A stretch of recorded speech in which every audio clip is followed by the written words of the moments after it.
Well, close your eyes, take a deep breath, and prepare to journey back to a time when personal hygiene was more of a suggestion than a requirement. Today, you'll wake up in a castle garderobe with your dignity questionably intact. You'll be mistaken for a professional toilet cleaner. You'll discover that even kings had bathroom problems. And by sunset, you might accidentally revolutionize medieval sanitation forever. But don't worry, you're safe here. This is just a slow, strange, and oddly cozy journey through the parts of history that nobody talks about at dinner parties. If you enjoy stories that are weird, educational, and perfect for falling asleep to, please leave a like. It helps us keep creating these peaceful, ridiculous adventures about the less glamorous side of history. And if you want to never miss another sleepy tale about medieval mishaps, hit that subscribe button and ring the bell. Your support helps us dig deeper into history's most uncomfortable truths. Now, let your mind drift into the past, where even the most basic human needs were complicated, unsanitary, and surprisingly political. Hate needs sport to me, and welcome to the disturbing truth about medieval toilets.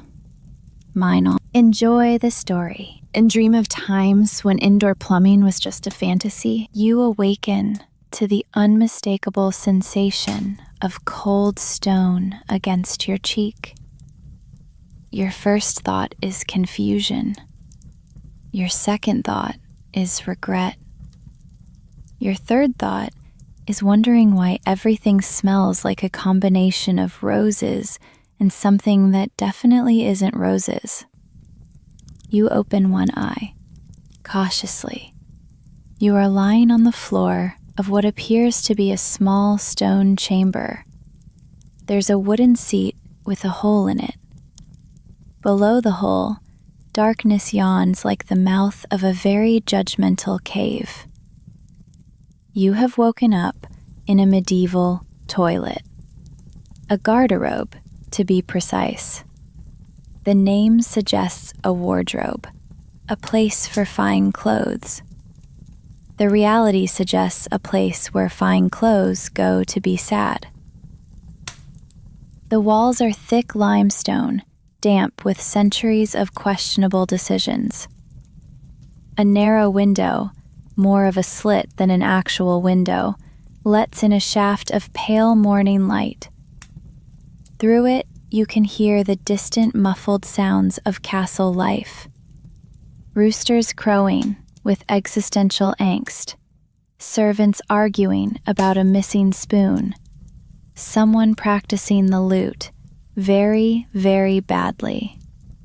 You sit up slowly, a process that unfolds in a series of distinct, worrying noises. Your spine makes a sound like a bag of walnuts being stepped on by a confused horse. Your neck cracks with the sharp report of a dry twig snapping. This is the price of sleeping on stone floors. Your robe is damp and smells faintly of lavender, desperation, and poor life choices. Your hat, somehow still perched on your head, gives a low, sympathetic hum. It has seen you in worse situations, but not many. It has seen you wake up in taverns, in haystacks, in the middle of a squirrel trial, but never in a toilet. This is a new milestone. In your pocket, something warm pulses gently. You reach in and pull out Gregory, your faithful turnip companion. He glows with a soft, reassuring light, as if to say, "Well, this is new." You pat him affectionately. His steadfast vegetable presence is a comfort. At least you're not alone in this predicament. The garderobe is surprisingly well appointed for a toilet. Herbs hang in dusty bundles from iron hooks on the walls. Rosemary, thyme, and something that might be mint, all fighting a losing battle against the underlying aroma. A small wooden shelf holds a collection of smooth stones and what appears to be a very fancy stick. You decide not to investigate their purpose too closely.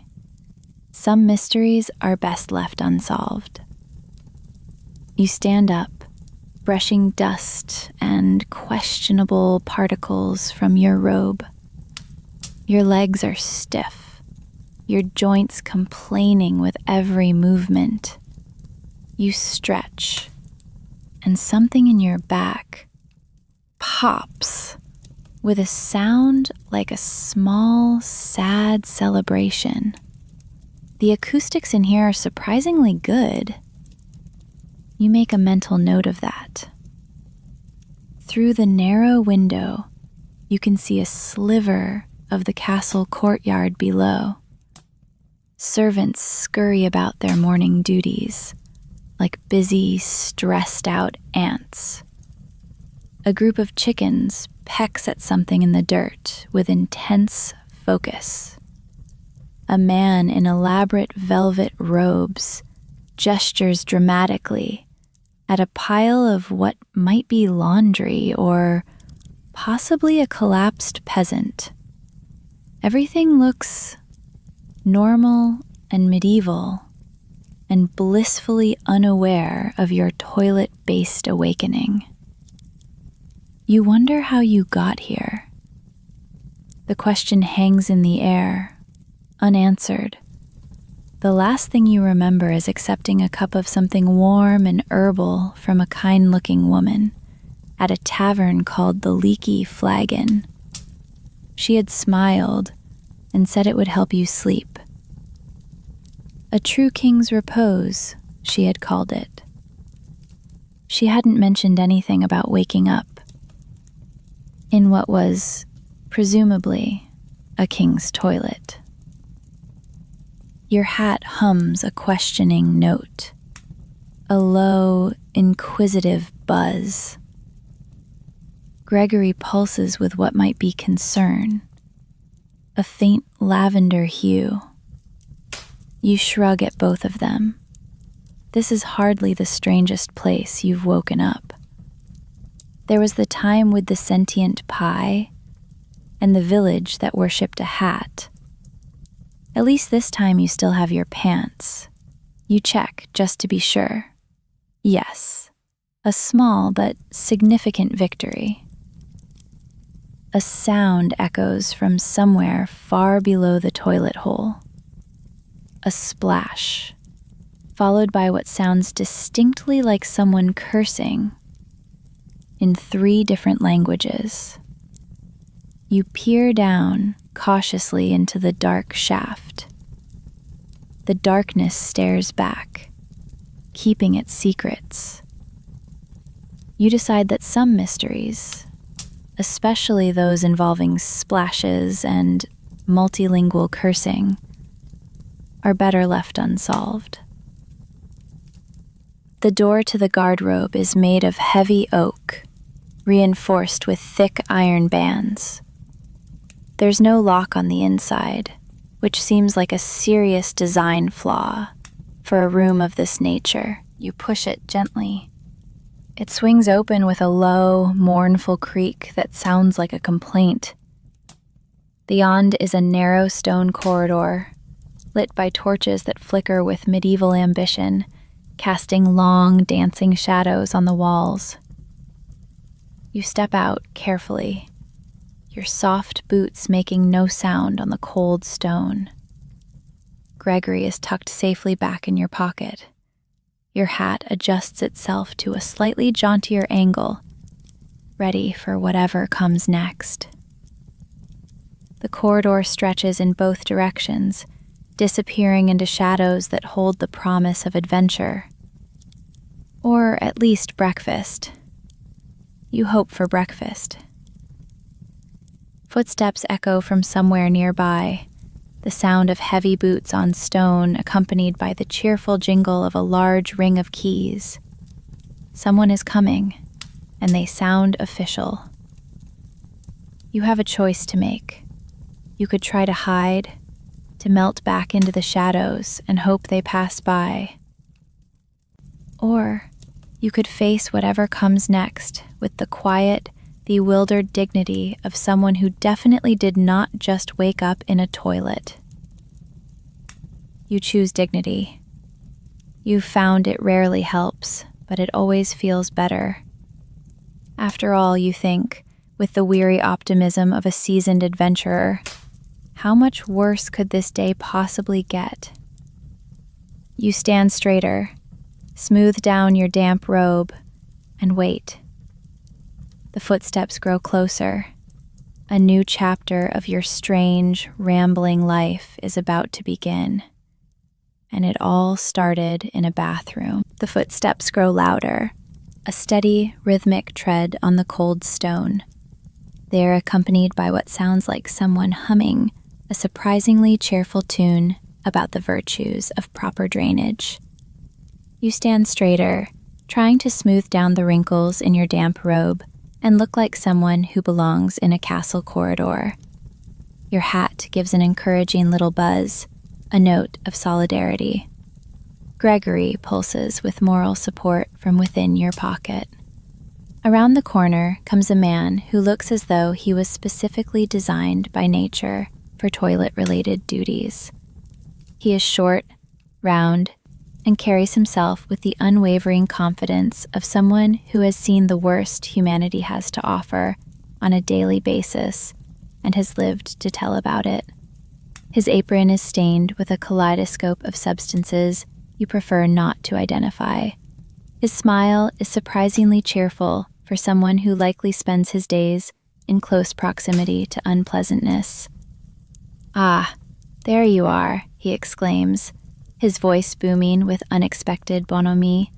He says it as if finding you, a complete stranger, loitering outside a royal bathroom, was always part of his morning plan. "I was wondering when the new fellow would arrive." He looks you up and down with the practiced eye of someone evaluating livestock, or perhaps a new brand of cleaning solution. "A bit cleaner than the last one, I'll give you that," he says with a nod of approval. You open your mouth to explain. You have a perfectly reasonable, if somewhat unbelievable story about a tavern, a sleeping draught, and a laundry chute. You are not whoever he thinks you are. You are just a man who is very good at waking up in the wrong places. Instead of any of that, what comes out of your mouth is, "Good morning?" "Morning indeed," he beams, his round face crinkling with delight. "I'm Aldrich, head of waste management and keeper of the royal bowels." He says this with the immense pride of someone announcing a knighthood. This is not just a job to him, it is a calling. "And you," he says, pointing a stubby finger at you, "must be the new gong farmer we've been expecting from the guild. Been waiting weeks for someone with your qualifications." You glance down at yourself. Your robe is indeed stained with various mysterious, earthy substances from your ditch nap. Your hair probably looks like you've been sleeping in questionable places for some time. Your general appearance suggests someone who might, professionally, deal with waste. You can, with a sinking feeling, see how the confusion arose.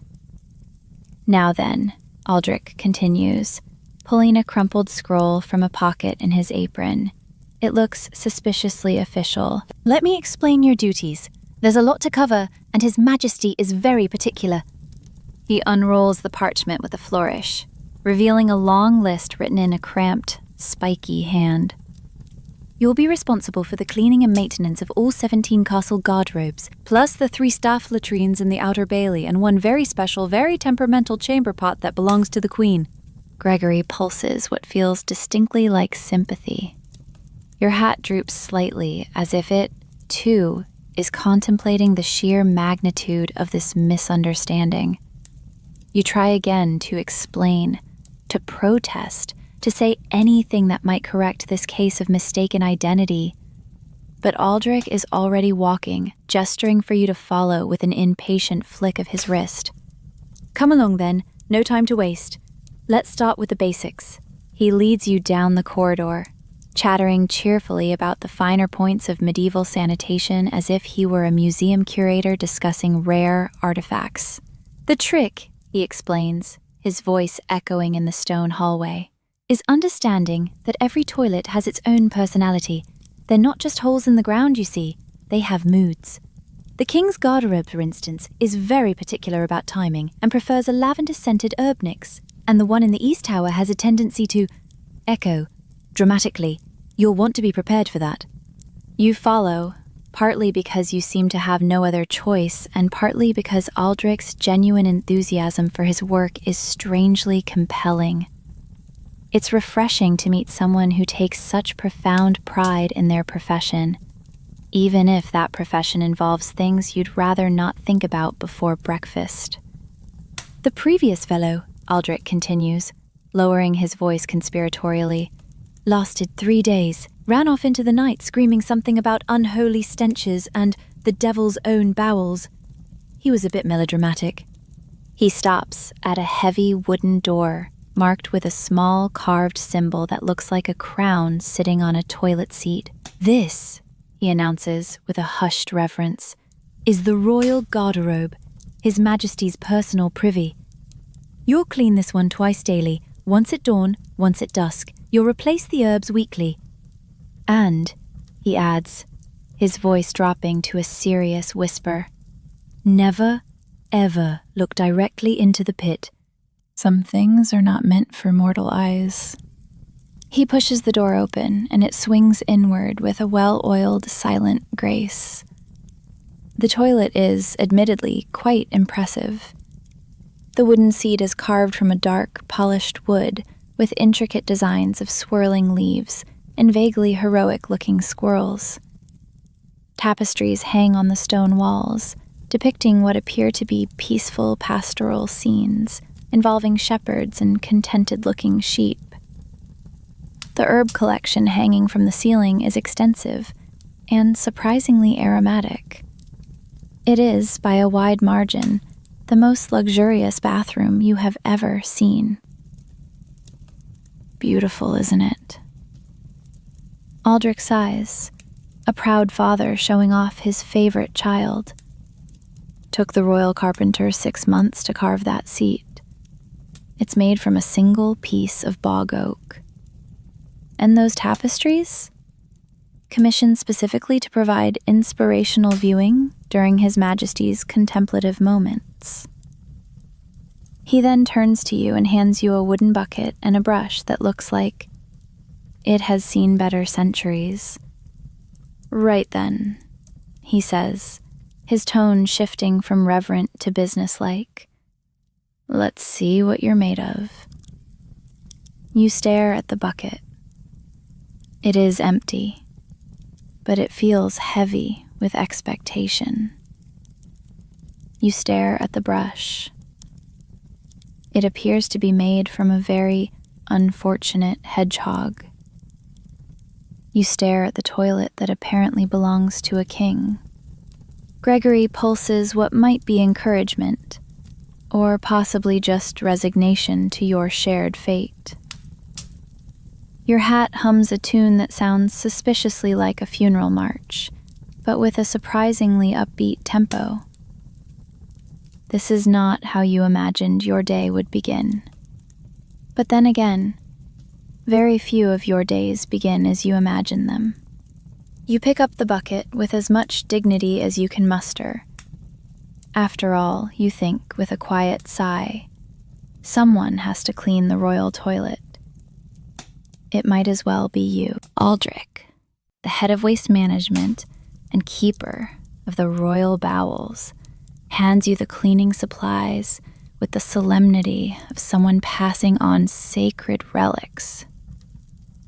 The bucket is wooden, reinforced with heavy iron bands, and has clearly seen more action than most medieval weapons. The brush appears to be made from what might once have been a very unfortunate hedgehog, its bristles stiff and unyielding. You accept them with the quiet resignation of someone whose life has taken yet another unexpected and, frankly, unhygienic turn.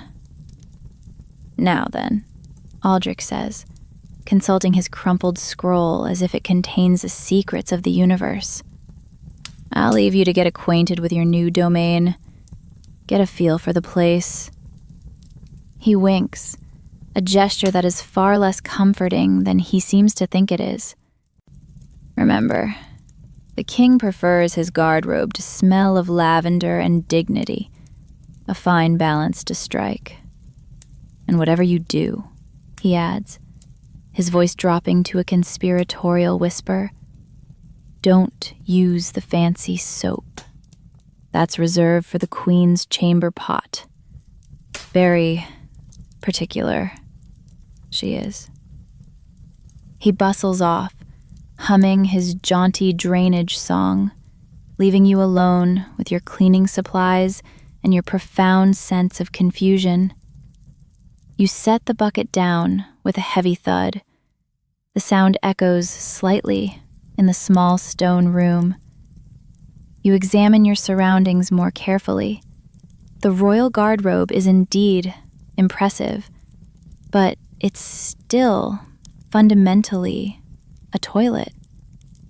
A very fancy toilet with tapestries and carved squirrels, but a toilet nonetheless. You're contemplating where to begin, which end of the hedgehog brush to use first, when a voice speaks up from the corner of the room.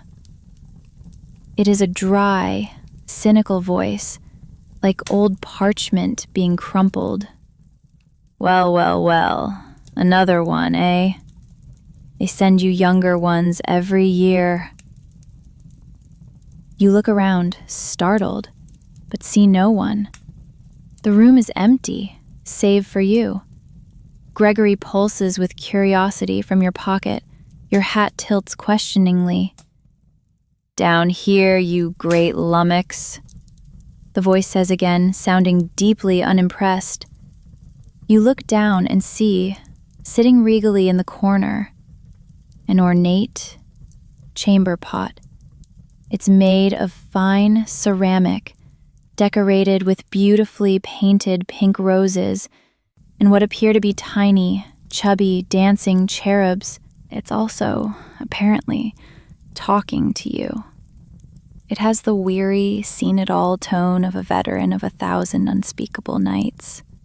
"Name's Percival," it says, the voice seeming to emanate from its gilded rim. "Been sittin' in this corner for nigh on 20 years.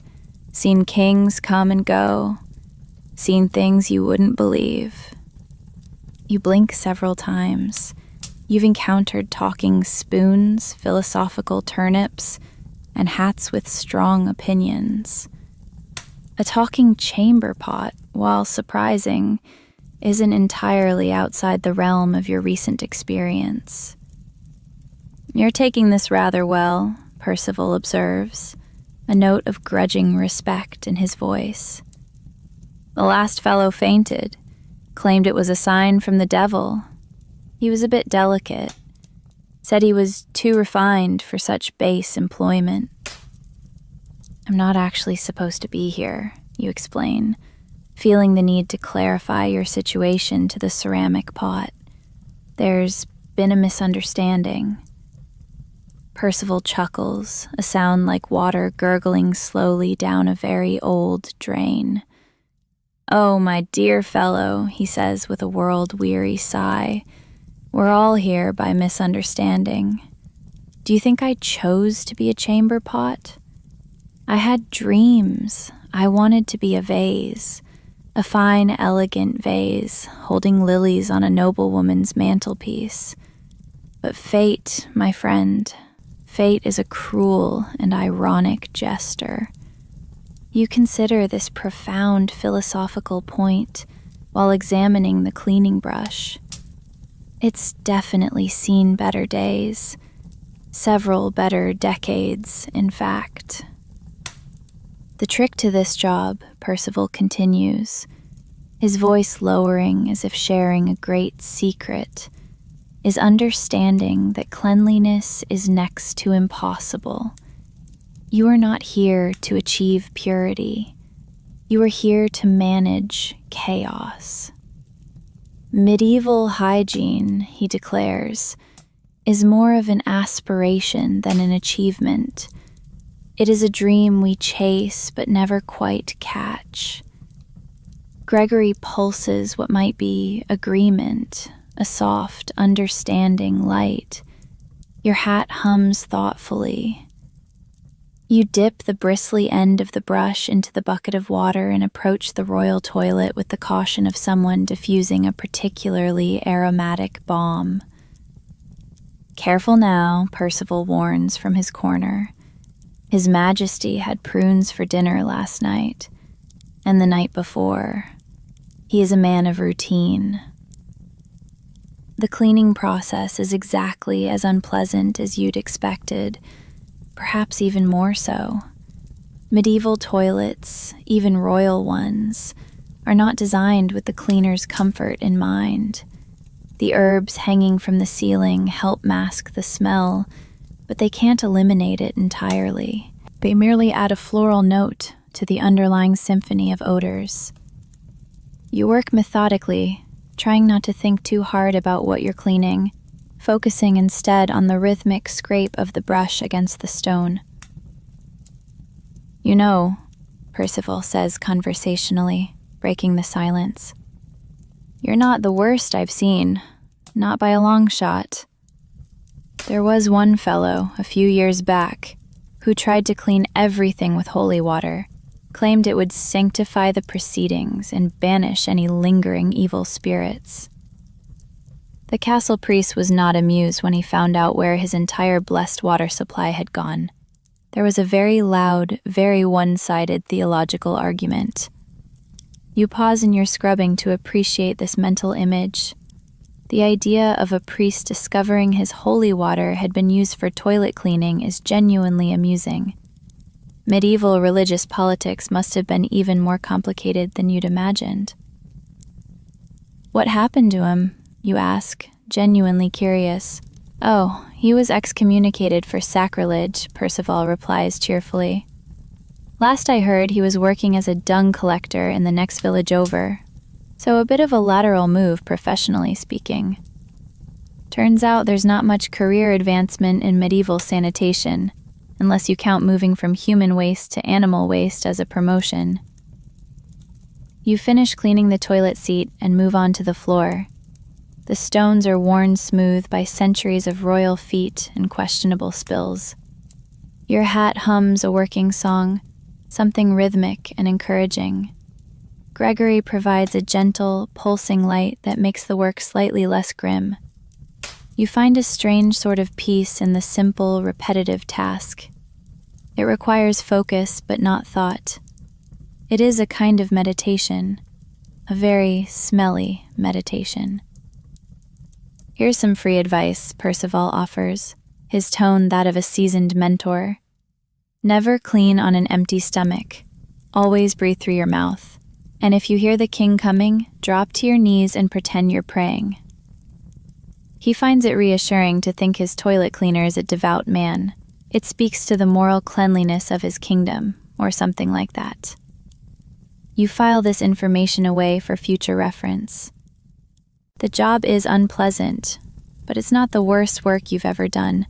At least it's honest labor, even if it involves more bodily functions than you'd prefer. And Percival, despite being a chamber pot with a cynical outlook on life, is surprisingly good company.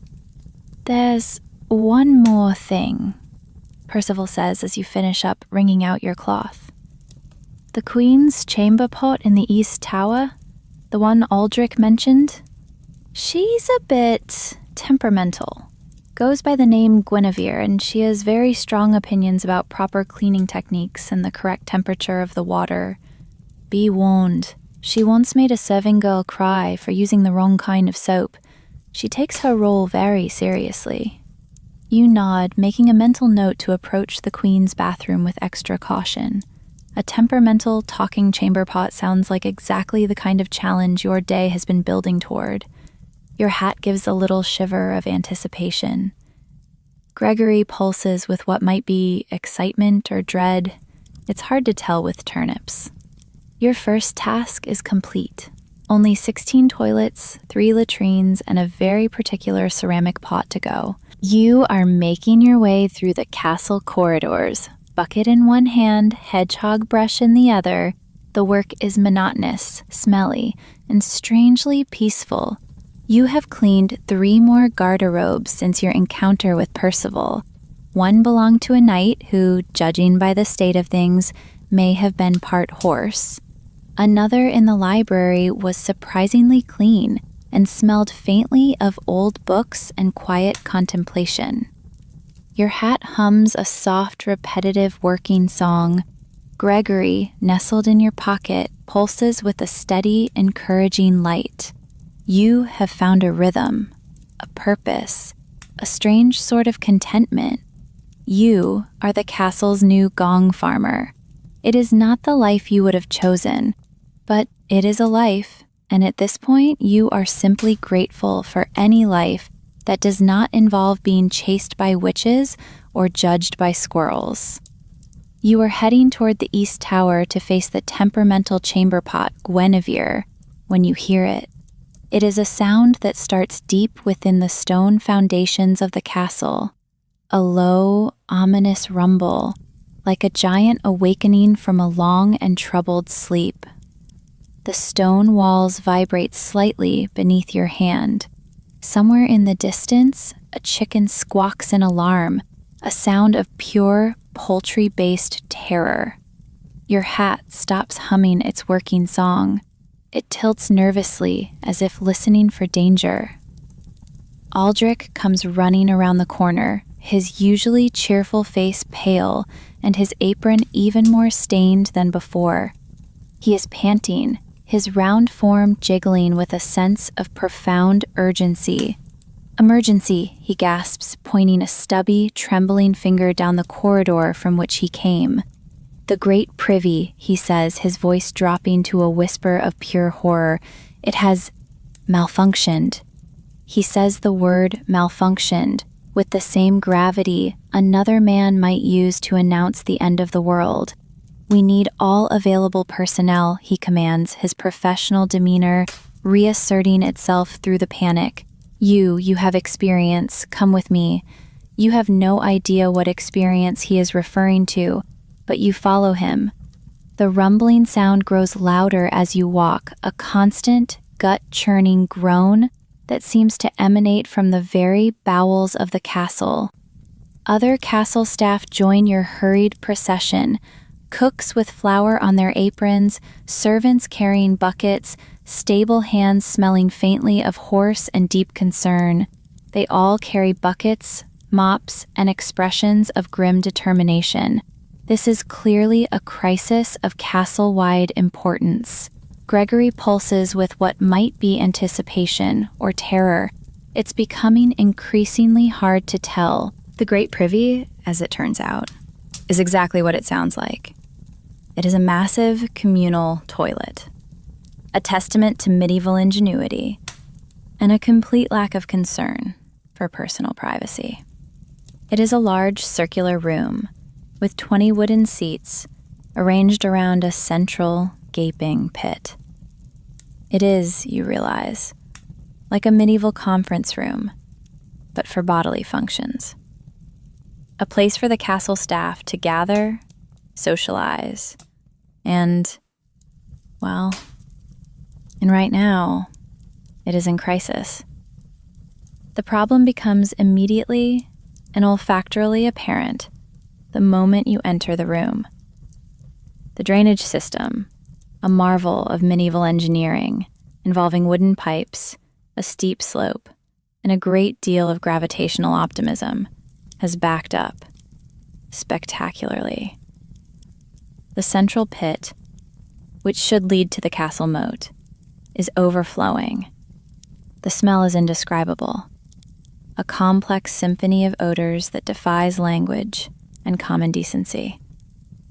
Several servants are standing around looking helpless, their faces pale, breathing through their sleeves. "It's been like this for 3 days," Aldrich explains, wringing his hands so hard his knuckles are white. The king is furious. The queen refuses to leave her chambers. The royal hounds are refusing to eat.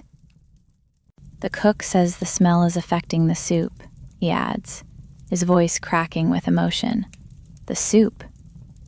We're on the verge of total societal collapse. We've tried everything, he continues, his voice a litany of failed solutions. Prayers, herbs. We even brought in a priest to perform an exorcism on the pipes. The exorcism, apparently, did not work. You survey the situation with the practiced, weary eye of someone who has dealt with more than their share of impossible problems. You recall Percival's cynical wisdom. You are here to manage chaos. This is chaos on a grand scale. The blockage appears to be deep in the main drainage system. The old wooden pipes are probably partially collapsed. It's a job that requires more than prayers.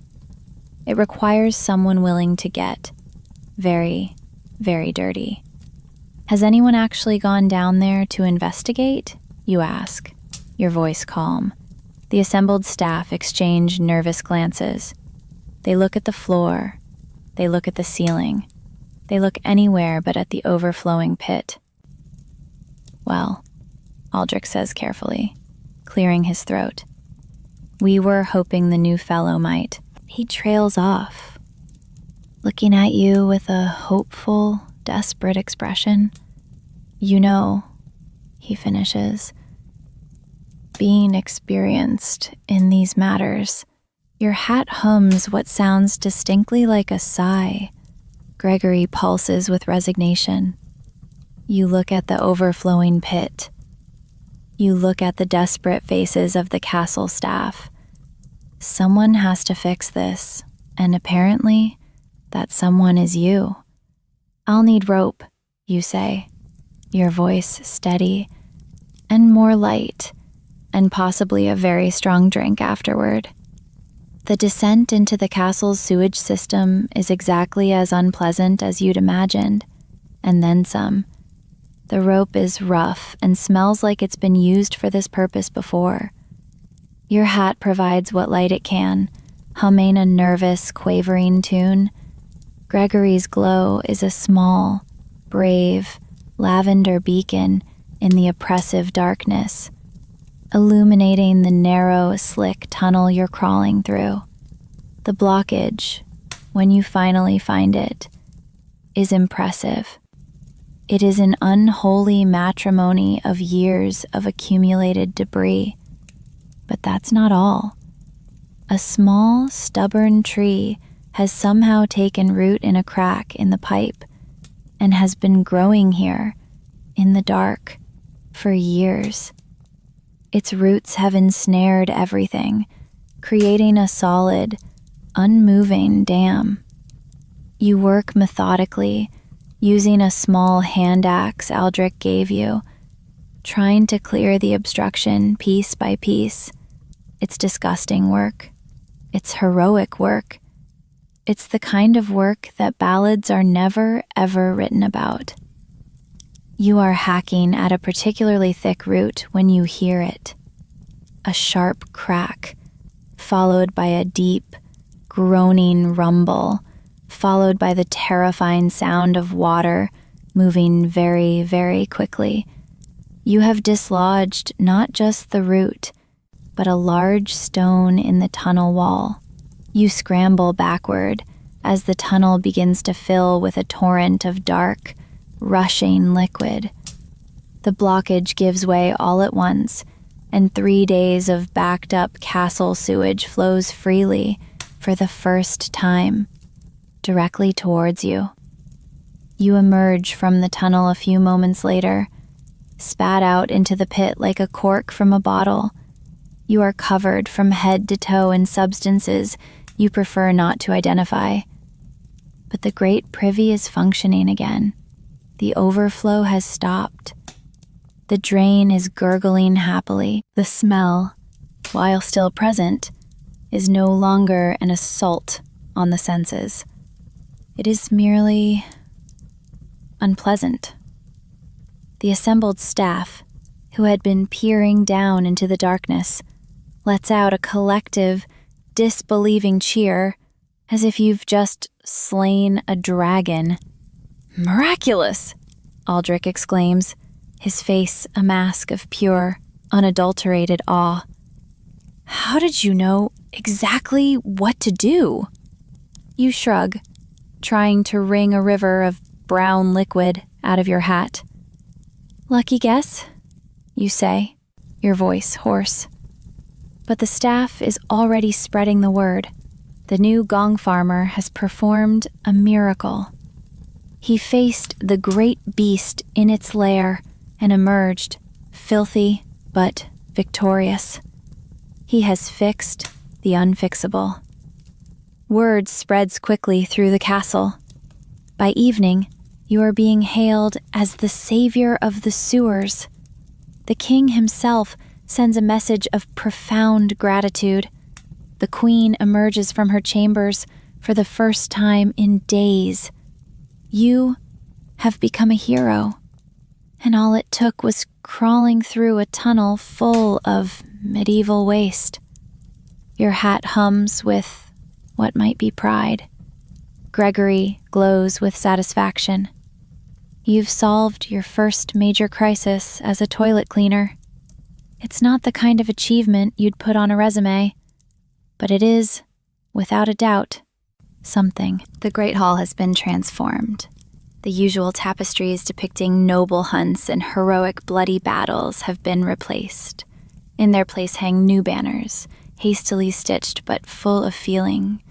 They depict what appear to be toilets with golden wings, brushes crossed like swords, and a single brave figure descending into a dark, swirling pit.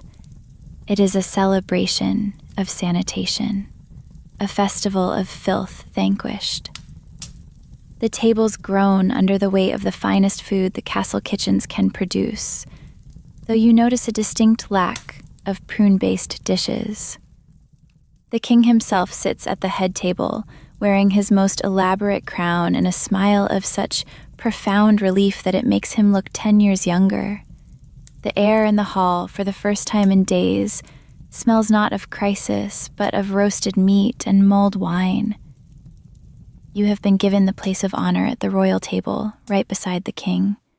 Your robe has been scrubbed, washed, and scented with lavender, though it still carries the faint, ghostly aroma of your recent adventures. Your hat sits proudly on your head, humming a tune that sounds suspiciously like a victory march, but in a quiet, respectful key. Gregory, your turnip, rests in a small, velvet-lined basket on the table before you, pulsing with a soft, contented light. He is enjoying the attention. "Citizens of the realm," the king announces, rising to his feet and tapping a golden goblet with a golden spoon. His voice, free from the stress of a malfunctioning plumbing system, carries across the hall with a newfound warmth and authority. Tonight, we do not celebrate a warrior who has slain a dragon or a knight who has won a tournament. Tonight, we celebrate a true unsung hero. It's there. Tis rollin' there by my say a much important slang wet head. All living the heiny snaim out to nowhere. Leah's the last orin. They were timey tullight and settin'. If one of the ling, hyen, and they raise the weight. And in the nice one last one. I know. I am making. Earborn. I hidden. I am making that. I am make. I am make. I, I, I, I, I, I, I, I, I am ache. I, I, I, I, I, I, I,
I, I, I, I, There was another important a few to what are back. There was a few to what are plan. It is said to possess the power to clean any mess, no matter how challenging. It can banish stains, vanquish odors, and bring a sparkle to even the most sullen of stones. May it serve you well in your noble calling, he concludes, presenting it to you with the solemnity usually reserved for the passing of a crown. You accept the blessed toilet brush with appropriate gravity. It is surprisingly light in your hands, and it hums with a faint, clean, magical energy. Your hat immediately begins to harmonize with it, creating a soft choral sound like angels singing about proper sanitation techniques. Gregory pulses with what is unmistakably a flash of pure vegetable approval. This is a tool he can respect. The celebration continues late into the night.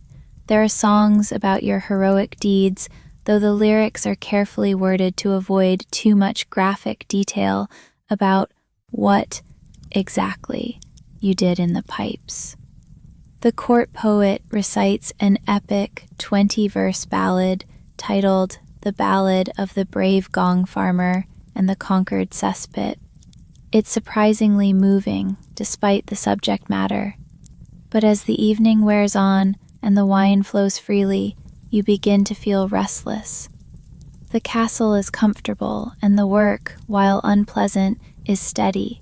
You are a hero here, but something calls to you.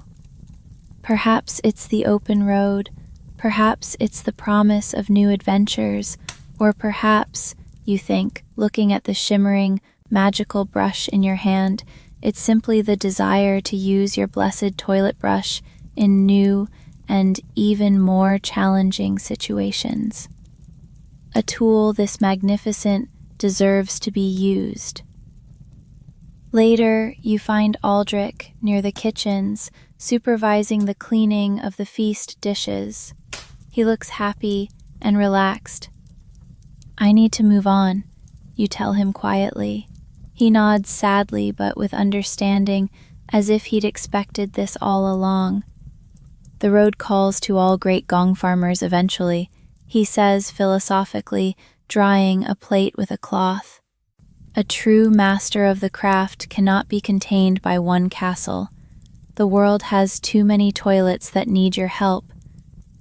But you'll always have a place here, he adds, placing a friendly hand on your shoulder, should you choose to return. You thank him for his kindness, his guidance, and his patience with your very unconventional arrival. He gives you a small bag of supplies for your journey. a bundle of dried, lavender-scented herbs for masking any future unpleasant odors, a spare non-magical hedgehog brush for emergencies, and a letter of recommendation written on fine parchment and sealed with the royal wax. The letter describes you, in glowing terms, as the finest, bravest, and most miraculously effective waste management professional in the known world. As dawn breaks over the castle, casting the stone walls in a soft pink light, you walk through the great gates for the last time. Your blessed toilet brush is strapped to your back like a holy sword. Your hat hums a cheerful, optimistic traveling song. Gregory glows with the quiet excitement of new adventures yet to come. Behind you, the castle's 17 toilets function perfectly, a silent testament to your brief but impactful career in royal sanitation. Ahead of you, the road stretches into the distance, a ribbon of possibility, and, you imagine, probably a great many more toilets that need cleaning. You are no longer just a confused wanderer who wakes up in strange places. You are a professional, a blessed toilet brush wielder, a hero of hygiene. And somewhere out there, in a village or a castle or a monastery, someone needs your very specific, very niche set of skills. You walk toward the horizon, ready for whatever comes next. After all, everyone needs a good toilet cleaner, even if they don't know it yet. The road stretches before you like a muddy, unwritten promise. The grand gates of the capital city are a distant memory, a closed chapter in your strange, rambling life. The air here is clean and smells of damp earth and freedom. Your blessed toilet brush, strapped to your back like a holy sword, catches the morning sunlight, casting small, surprisingly cheerful rainbows onto the path ahead.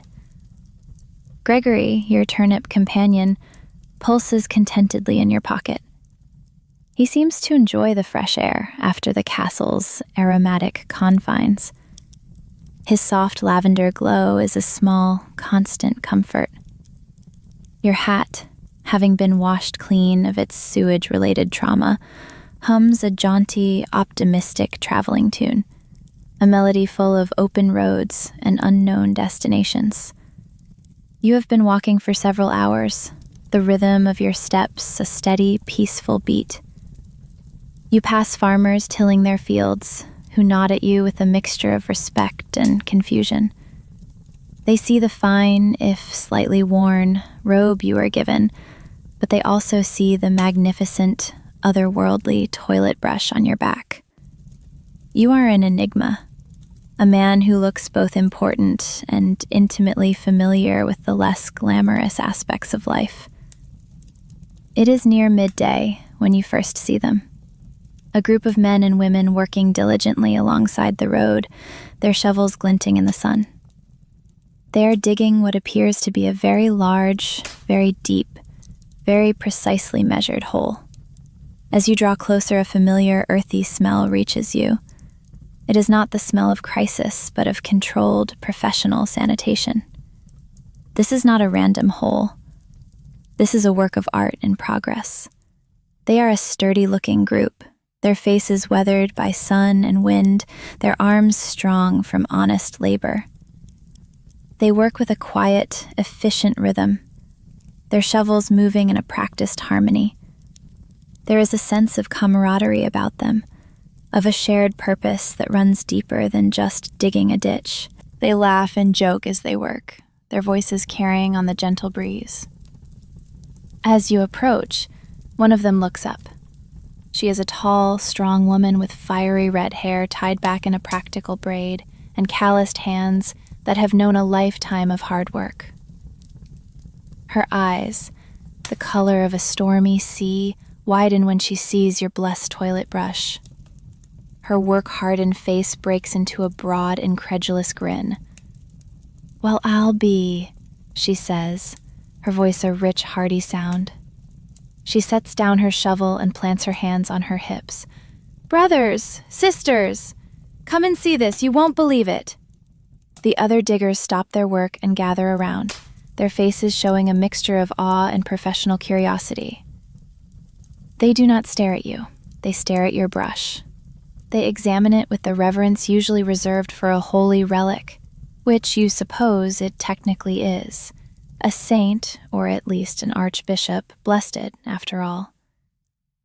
"That's a blessed brush if I ever saw one," says a young man with an impressive mustache, his voice hushed with respect.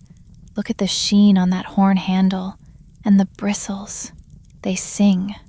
The red-haired woman steps forward, her smile warm and welcoming. "I'm Gwendolyn," she says, extending a dirt-stained but strong hand. "Master digger of the Royal Road Latrine Guild." She gestures to your general appearance, which still carries the faint, lingering aroma of your castle adventures. "And you, my friend," she says with a knowing look, "are clearly one of us. The question is, are you looking for work?" You consider this. It is the most direct and sensible question you have been asked in weeks. You have no particular destination in mind, and these people seem to understand the profound importance of proper waste management. Plus, they are not trying to arrest you, curse you, or mistake you for a prophet. That is a refreshing change of pace. "What kind of work?" you ask, though you have a fairly good idea. Gwendolyn grins, a wide, honest smile that makes her eyes sparkle. "The best kind," she says with pride. "We're the Royal Road Latrine Guild, a noble and ancient order. We travel the kingdom, digging and maintaining public facilities for weary travelers. We bring comfort to the road-worn, dignity to the desperate. We are the unsung heroes of the highway." She points to the large, neat hole they've been digging. "This," she explains, her voice swelling with professional pride, "will be a proper roadside latrine, a model of modern sanitation. It will have a sturdy wooden structure, privacy screens woven from willow branches, and a garden of mint and thyme for odor control. It's honest work, and it serves the public good. Plus, the pay is decent, and you get to see the countryside." The other guild members nod enthusiastically in agreement. The young man with the impressive mustache adds, "And we have excellent health benefits. Hazard pay too, considering the nature of the work." "Not everyone appreciates what we do," he says, looking at you with the earnestness of a true believer. "But those who understand know we're essential. We are the guardians of civilization."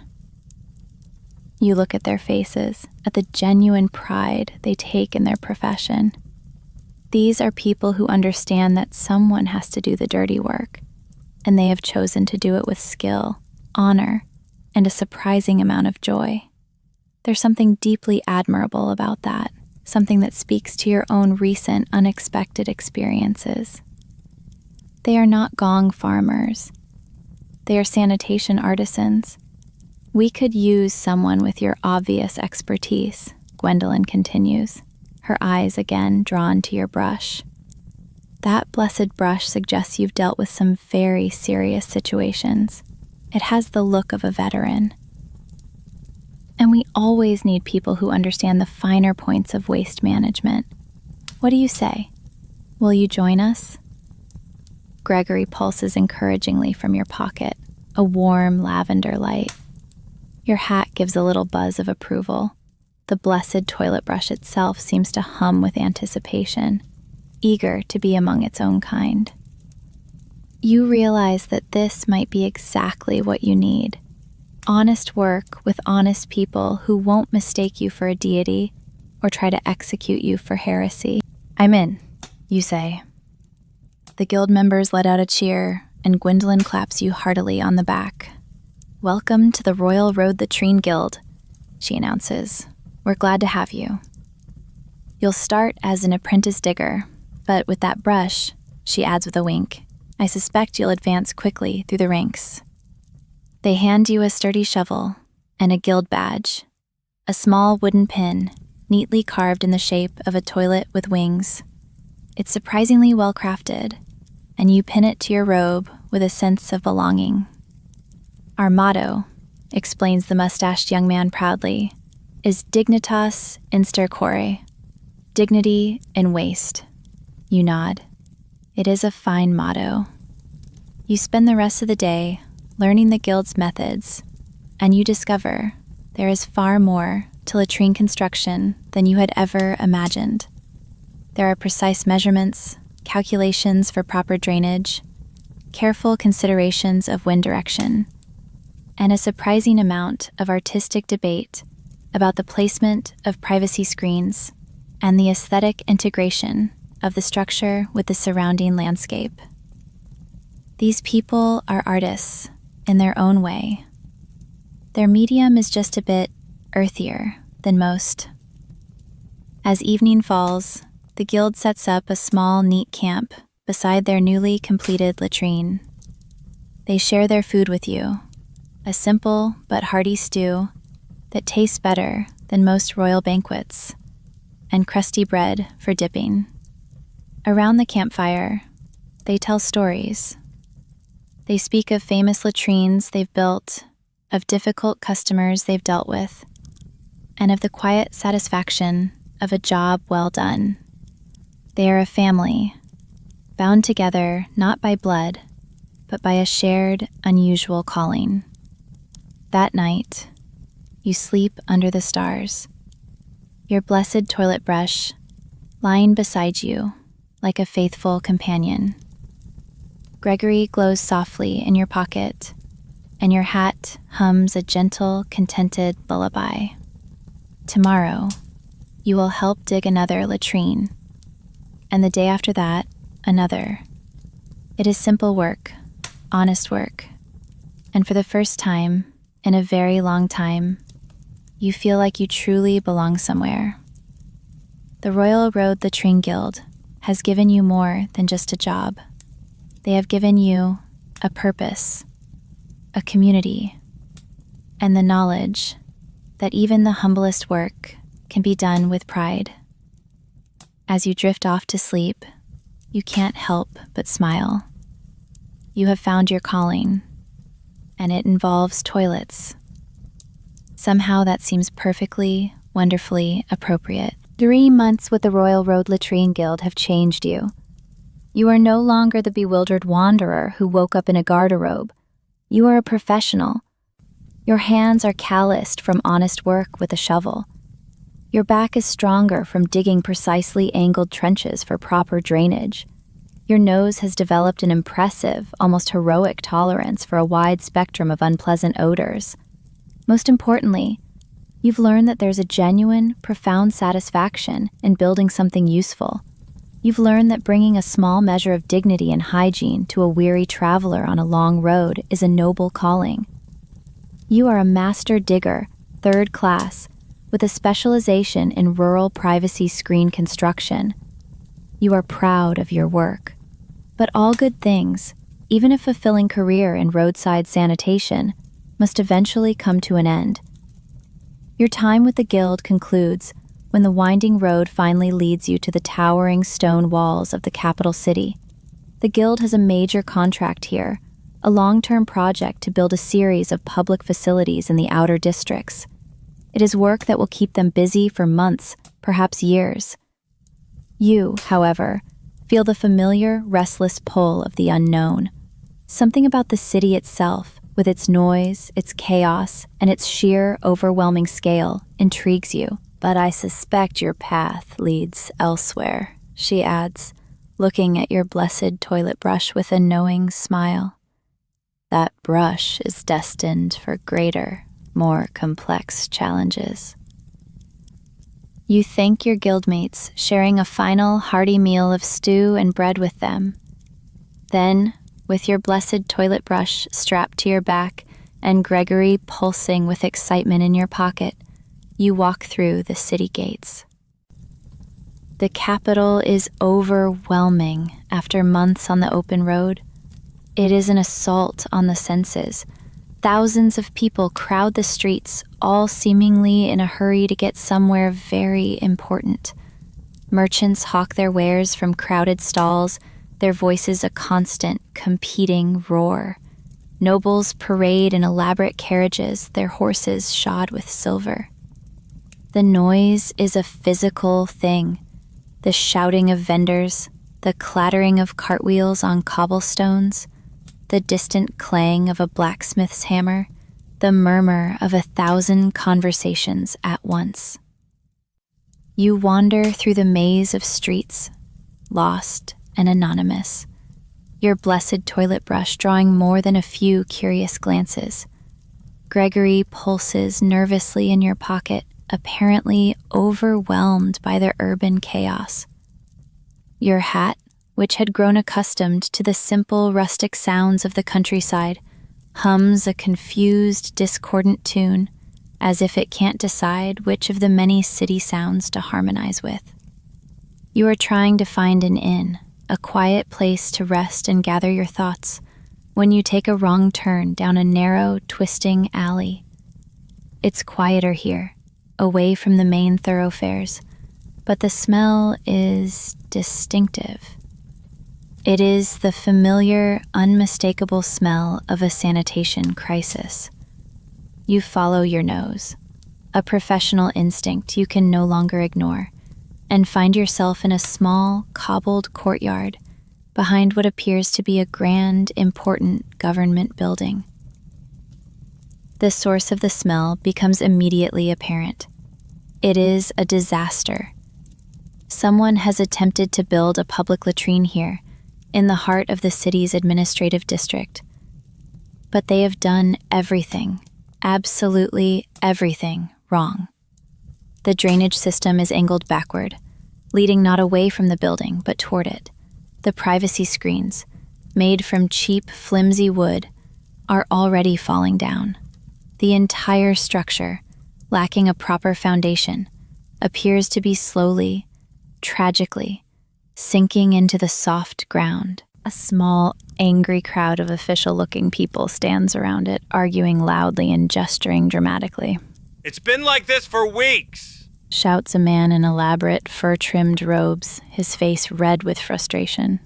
"The smell is affecting the entire district. The scribes are complaining they can't concentrate. The workers we hired were charlatans," exclaims another, a woman with a severe haircut and a clipboard. They clearly had no idea what they were doing.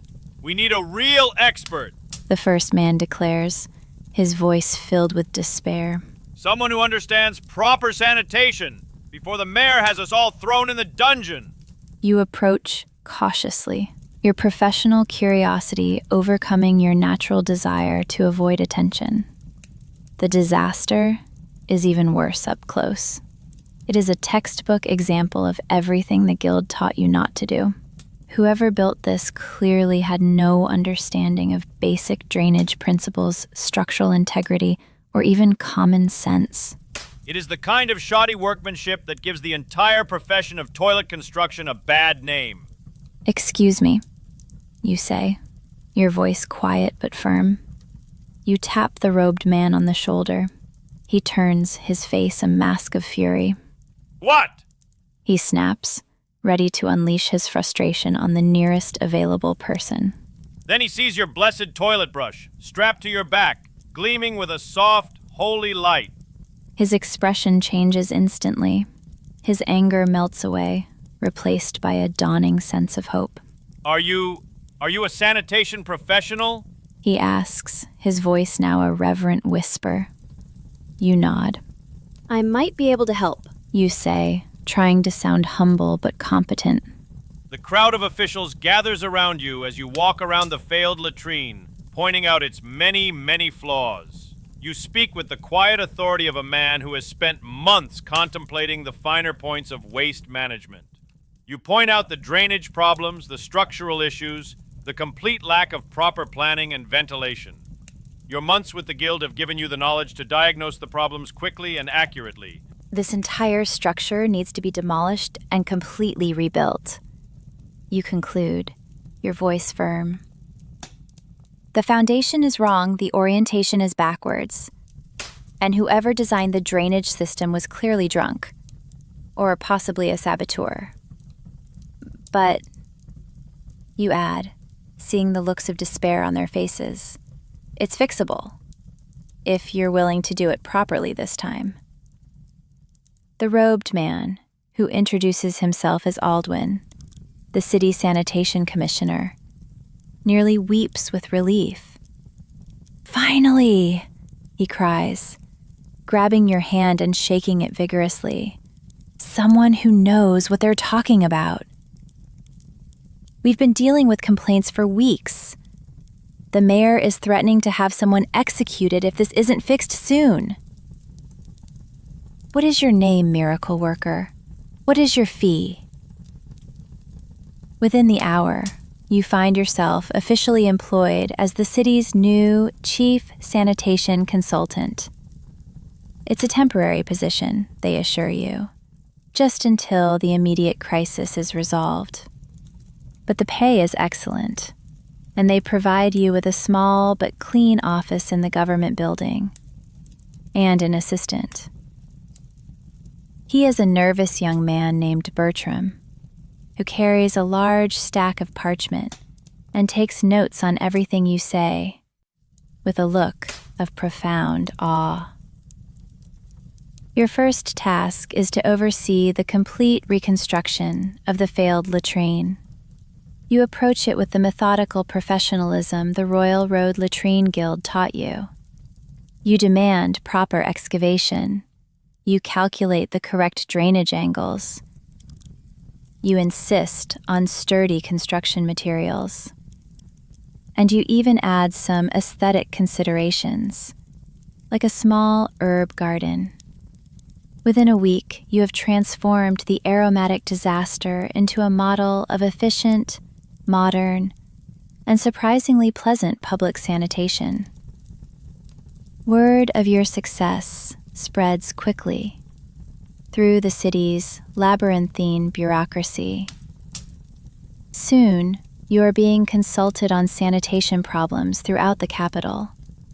A blocked sewer in the merchants' quarter, a poorly designed public facility near the docks, the strange and persistent smell emanating from the city dungeons. Each problem you solve enhances your reputation as a quiet, mysterious genius, a man who actually knows what he's doing.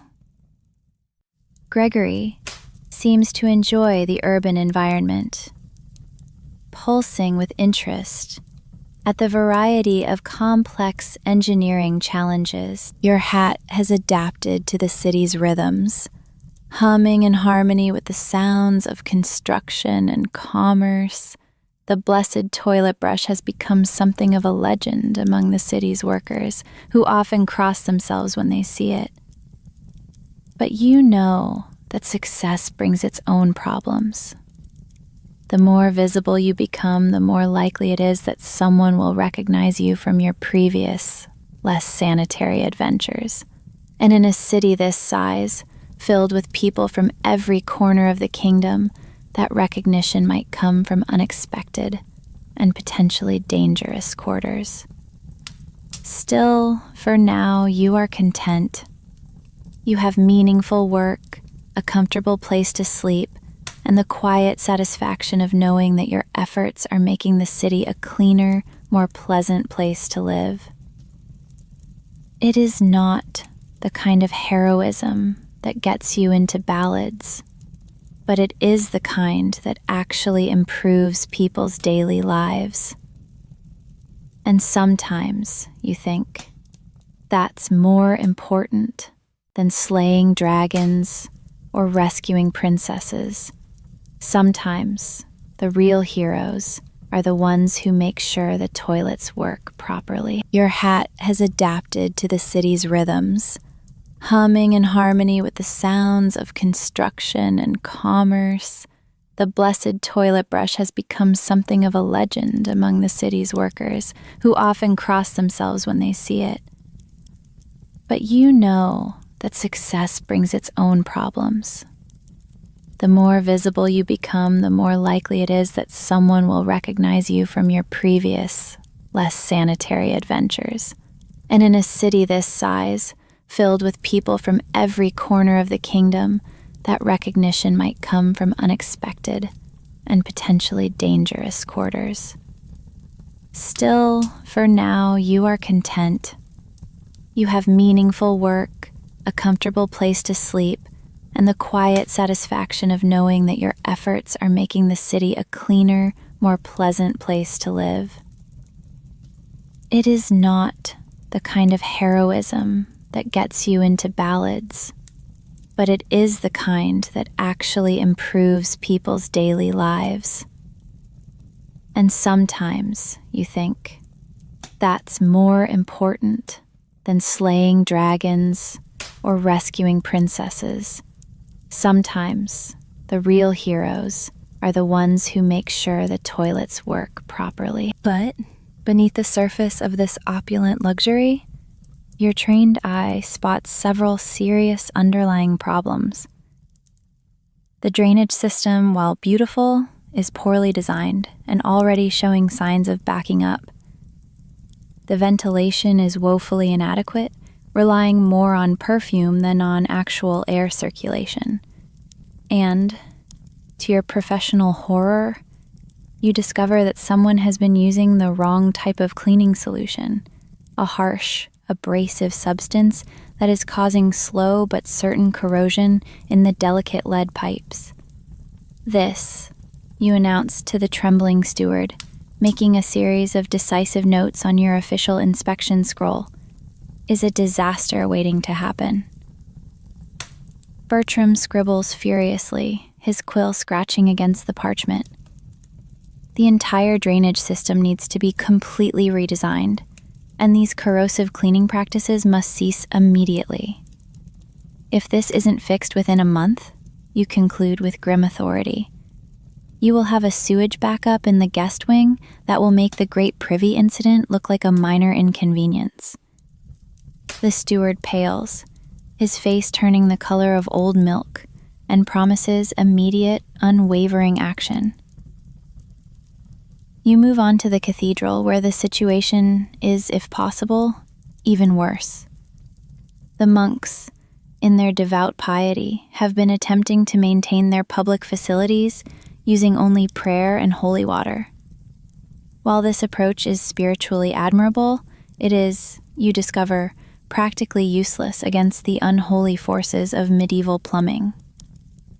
The result is a sanitation system that is held together by little more than faith and good intentions, neither of which are particularly effective against the unyielding laws of physics and gravity. You need actual plumbers, you tell the head monk, a stern man who seems personally offended by the suggestion. Divine intervention is a wonderful thing, Father, but it does not unclog pipes. I can recommend some excellent God-fearing professionals from the Royal Road Latrine Guild. You offer helpfully. The monk mutters something about the corruption of worldly concerns and the vanity of modern plumbing, but he reluctantly agrees to consider your recommendations. You suspect he'll try a few more prayers, and perhaps a minor exorcism before admitting defeat and calling for help.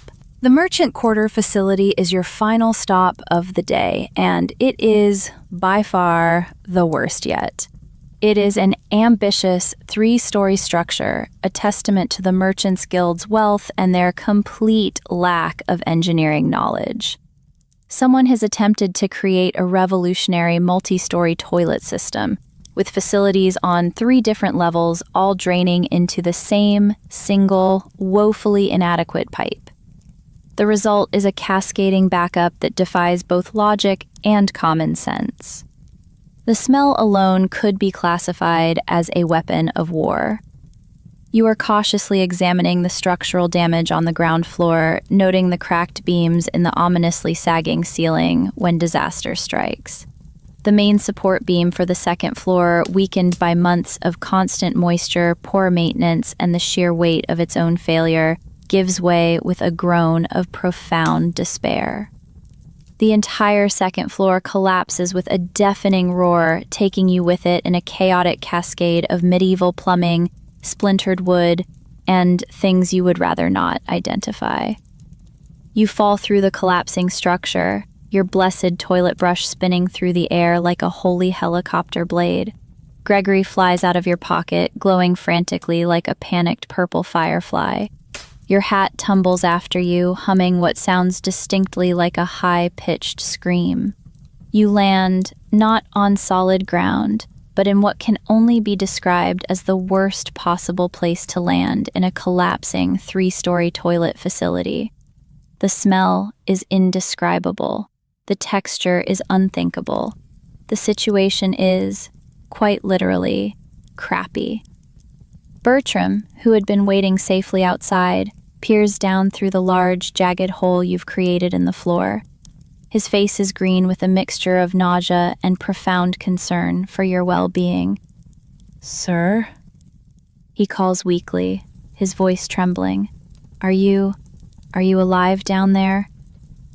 You try to respond, to reassure your loyal assistant, but you quickly realize that opening your mouth would be a terrible, terrible idea given your current environment. Instead, you manage to raise a hand and give a weak thumbs up, a gesture you immediately regret when you realize what, exactly, you have just stuck your thumb into. The rescue operation takes 3 long, arduous hours and involves a complex system of ropes, pulleys, and a team of volunteers from the city guard who are brave enough to venture into the disaster zone. When you finally emerge, you are covered from head to toe in substances that would make a seasoned gong farmer reconsider their career choices. Your blessed toilet brush has lost some of its divine shine. Gregory is a distinctly brownish color. Your hat is making a series of low, traumatized sounds that suggest it is having a full-blown existential crisis.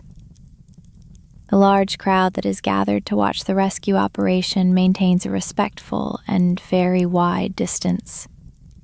Several people cross themselves when they see you emerge from the wreckage. Others simply stare in horrified fascination. A few enterprising merchants are already selling disaster-viewing snacks to the spectators. Aldwin, the city sanitation commissioner, arrives just as you're being hosed down by the city fire brigade. His expression, as he looks at you in the collapsed building, suggests he is seriously reconsidering the wisdom of ever having hired you. "Perhaps," he says carefully, choosing his words with diplomatic precision, "we should review our inspection procedures. Maybe we should start with smaller, less ambitious facilities, work our way up to the complex ones." You can only nod, still spitting out things you prefer not to identify. Your first major failure as an official sanitation inspector has been spectacular, public, and thoroughly documented by Bertram, who, to his credit, continued taking meticulous notes even while you were buried in medieval sewage. But as you stand there, dripping and defeated, you realize something important. Even failure can be educational. You now know exactly what not to do when inspecting unstable, multi-story plumbing systems. And sometimes, you reflect, the most valuable lessons in life come from the most profoundly unpleasant experiences. Your hat gives a tentative, questioning hum. Gregory pulses weakly but encouragingly. The blessed toilet brush, despite its ordeal, still gleams with a faint, stubborn, magical light. You may have failed spectacularly, but you are still standing. You are still learning. You are still ready to face whatever new challenges medieval sanitation can throw at you. After all, you think with a weary sigh, it can't possibly get much worse than this, can it? News of your spectacular failure spreads through the capital, faster than a sewage backup in a rainstorm. By evening, everyone knows about the sanitation inspector who fell through a 3-story toilet and lived to tell the tale. You have become a local legend, a cautionary tale, and the subject of several hastily composed and deeply unflattering ballads. Some call it a sign of divine judgment. Others call it an occupational hazard. A few enterprising merchants are already selling miniature commemorative collapsing latrines. You are sitting in your small office, still smelling faintly of disaster despite multiple vigorous baths. You are trying to write your official report on the incident, but it is difficult to maintain a professional tone when describing being buried alive in medieval waste. Bertram, your assistant, is unhelpfully trying to find the right words. Perhaps we could describe it as an unscheduled subterranean immersion, he suggests. Before you can respond, he rushes in with more immediate news, his face alight with a mixture of terror and excitement.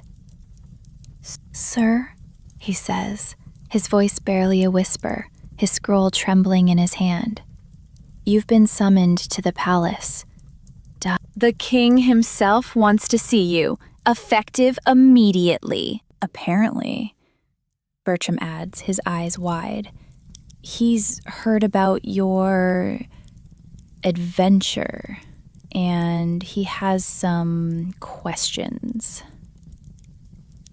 Gregory pulses nervously in your pocket, his lavender light flickering with apprehension.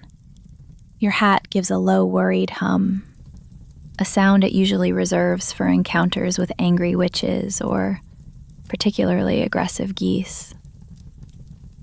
The blessed toilet brush, which you have been carefully cleaning all afternoon, seems to droop with a sense of impending doom. Being summoned by royalty immediately after a highly public and aromatic professional disaster is rarely a good sign. The walk to the throne room is a long and lonely one. The palace guards who escort you keep a respectful distance, possibly because of your newfound fame, but more likely because of your lingering, subtle aroma. The throne room is as magnificent and intimidating as you remember. Soaring vaulted ceilings, elaborate tapestries depicting long-dead ancestors looking vaguely disapproving, and enough gold to fund a small, very wealthy kingdom. The king sits on his throne, a man of middle years with intelligent, curious eyes and an expression that suggests he finds most things, including you, mildly amusing. The court is assembled around him, their faces a gallery of emotions, curiosity, disdain, and in most cases, barely suppressed laughter. Ah, the king says as you approach the throne, his voice echoing slightly in the cavernous hall. The famous sanitation inspector. The man who fell through a toilet and emerged to tell the tale. A modern miracle. I must say, he continues, a smile playing on his lips, that takes a certain kind of courage, or perhaps, he adds, tapping a thoughtful finger on his chin, a certain kind of stupidity. The royal council has yet to decide which. You bow as low as your still aching back will allow. Your Majesty, you say, your voice steady despite the circumstances. I apologize for the incident. It was a failure of judgment on my part. The king waves a dismissive, bejeweled hand. Nonsense. These things happen. Toilets are treacherous beasts, even the non-collapsing ones. I trust your report will recommend stronger building materials in the future. But I am curious about something. You have gained quite a reputation in my city. They say you are an expert in all matters of sanitation. The court leans forward with interest. This is getting good. Royal riddles are always entertaining, especially when posed to someone who recently had an intimate, unscheduled encounter with the city's sewer system. The king steeples his fingers and regards you with a look of deep, intellectual amusement. So I have a question for you. A riddle, if you will, to test your famous expertise. Here's my question, he says, his voice clear and carrying. What is the difference between a king's toilet and a peasant's toilet? Nay, the court murmurs appreciatively. It is a clever riddle, one that touches on issues of class, privilege, and the great universal nature of human needs. You take a moment to consider your answer carefully. You have cleaned the royal garderobe. You have built latrines for the common folk. You have, in a very real sense, seen it all. You decide that an honest, professional answer is the best course of action. This, you will later realize, was a terrible mistake. Well, Your Majesty, you begin, your voice confident and clear. I have had the privilege of inspecting facilities used by people of all social classes, from the highest to the lowest. And in my professional opinion, the main difference is not in the function, but in the presentation. A king's toilet may be made of gold and carved oak, and surrounded by tapestries of heroic squirrels, but it serves the same fundamental purpose as a peasant's simple hole in the ground. The court nods thoughtfully. A few of the more philosophical nobles even murmur their approval. It is a good diplomatic answer, one that acknowledges royal privilege while emphasizing a shared common humanity. But you are not finished. You are a professional, and you have more to say on the subject. However, you continue, warming to your theme, your passion for proper sanitation overriding your sense of self-preservation. I have also noticed that the more expensive and elaborate the toilet, the more complex its problems tend to be. The gold plating corrodes if not cleaned with the proper solution. The elaborate drainage systems, with their many twists and turns, are prone to backing up. The very luxury of the design often creates its own set of issues. Sometimes, Your Majesty, you conclude, with the sincere conviction of a true expert, the simplest solutions are the most effective. A peasant's toilet may be humble, but it rarely collapses and traps the user in a river of their own sewage. The silence that follows is deafening. It is a heavy, horrified silence. The court stares at you, their faces frozen in disbelief. Several courtiers have gone pale. One lady-in-waiting, who had been listening with rapt attention, makes a small choking sound and faints gracefully into the arms of a nearby guard. The king's expression has shifted from intellectual amusement to something considerably less friendly. His smile has vanished. You realize, with a growing, cold, sinking feeling of horror, what you have just done. You have just, in great detail, compared the king's magnificent, royal toilet unfavorably to a peasant's simple hole in the ground. In front of the entire court, while still smelling faintly of sewage from your recent professional disaster. This, you think, is not going well. Are you, the king says slowly, his voice dangerously quiet, suggesting that my royal facilities are inferior to a peasant's latrine? Are you implying, he continues, his voice rising slightly, that my gold-plated tapestry-adorned toilet is somehow inadequate? Kulta. Each word is a small, cold stone dropped into the silent hall. You try to backtrack, to explain, to somehow salvage the situation. No, Your Majesty, of course not. I simply meant that from a purely engineering perspective, that my toilet is overcomplicated and prone to failure, the king interrupts, his voice now laced with icy fury.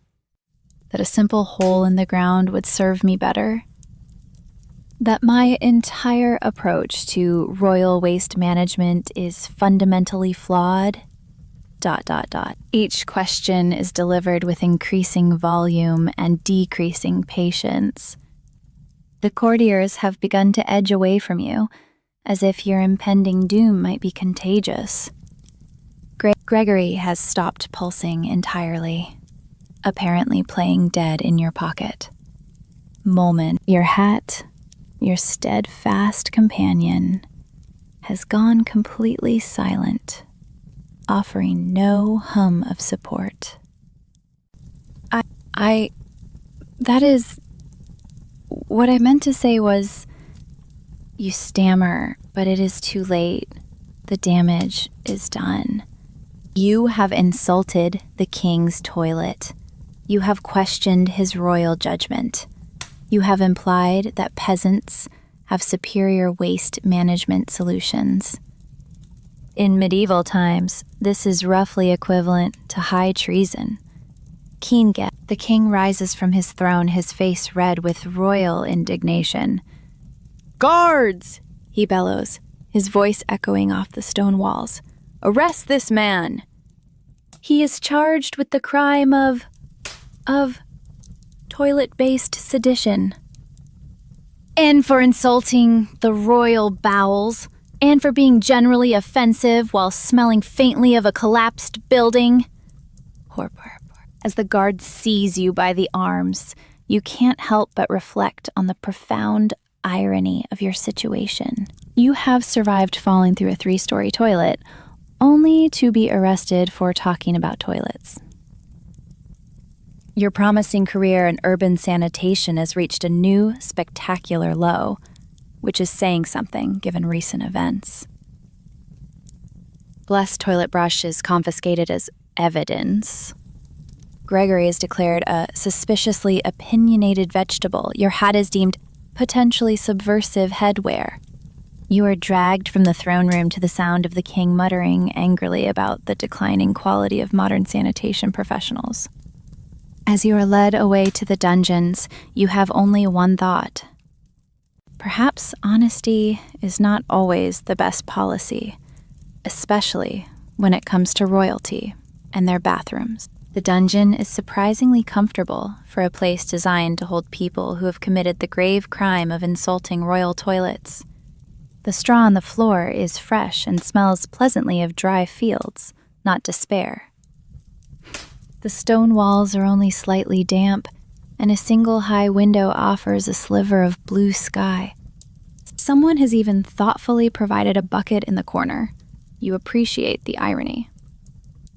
You have been here for what feels like 3 days, or maybe 4.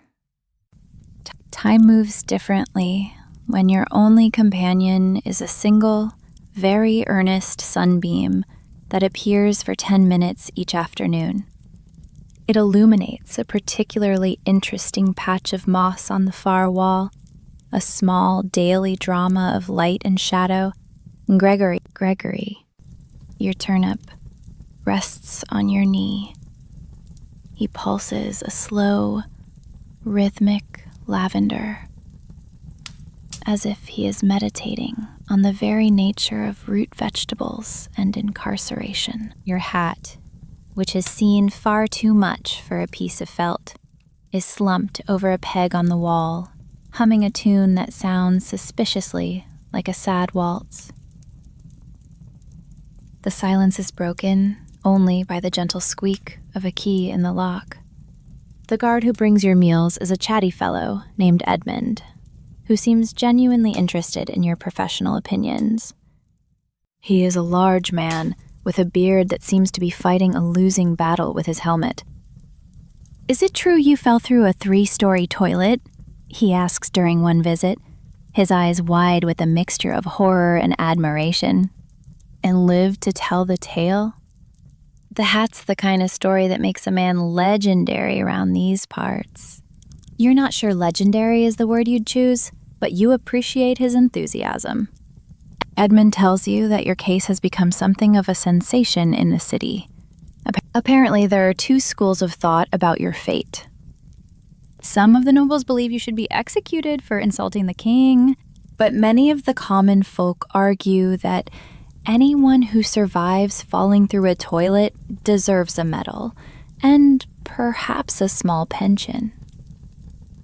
The king's been in a foul mood since your audience, Edmund confides, passing you a bowl of surprisingly decent stew. Keeps muttering about disrespectful sanitation workers and the declining standards of professional courtesy. But between you and me, he whispers, leaning closer, I think he's more embarrassed than angry. Word is, his royal toilet really has been having problems lately, just like you said. On the fourth day, you are summoned from your cell. Not for execution as you had feared, but for a final audience with the king. The throne room is less crowded this time, with only the most essential courtiers present. The atmosphere is not festive, but tense. The king looks tired, as if he has been losing sleep over the toilet situation. He sits slumped in his great throne, his crown slightly askew. Sanitation inspector, he begins, his voice weary rather than angry. You have presented me with a dilemma. On the one hand, you insulted my royal facilities, my royal judgment, and my royal dignity in front of my entire court. On the other hand, he adds with a heavy sigh, you were technically correct about the inherent problems with overly complex drainage systems. My royal toilet has, in fact, backed up 3 times since our conversation. It is a source of great royal displeasure. The court murmurs with interest. Royal toilet problems are apparently a fascinating topic for everyone involved. You maintain a respectful silence, having finally learned the value of keeping your mouth shut in a royal presence. It is a lesson you wish you had learned before your lengthy and detailed analysis of peasant latrines. Your hat, back on your head, hums a low, cautious note. Therefore, the king continues, rubbing his temples, I have reached a decision. Koninin. You are hereby banished from the capital city. Your presence is a constant, fragrant reminder of my plumbing issues. Close quote. You are banished, not for being wrong, but for being right at a very inconvenient time. Your honesty is admirable, he adds, but it is also diplomatically disastrous. A ripple of relief goes through you. Banishment is infinitely better than execution. However, the king adds, raising a hand to forestall any celebration, I am not an entirely unreasonable man.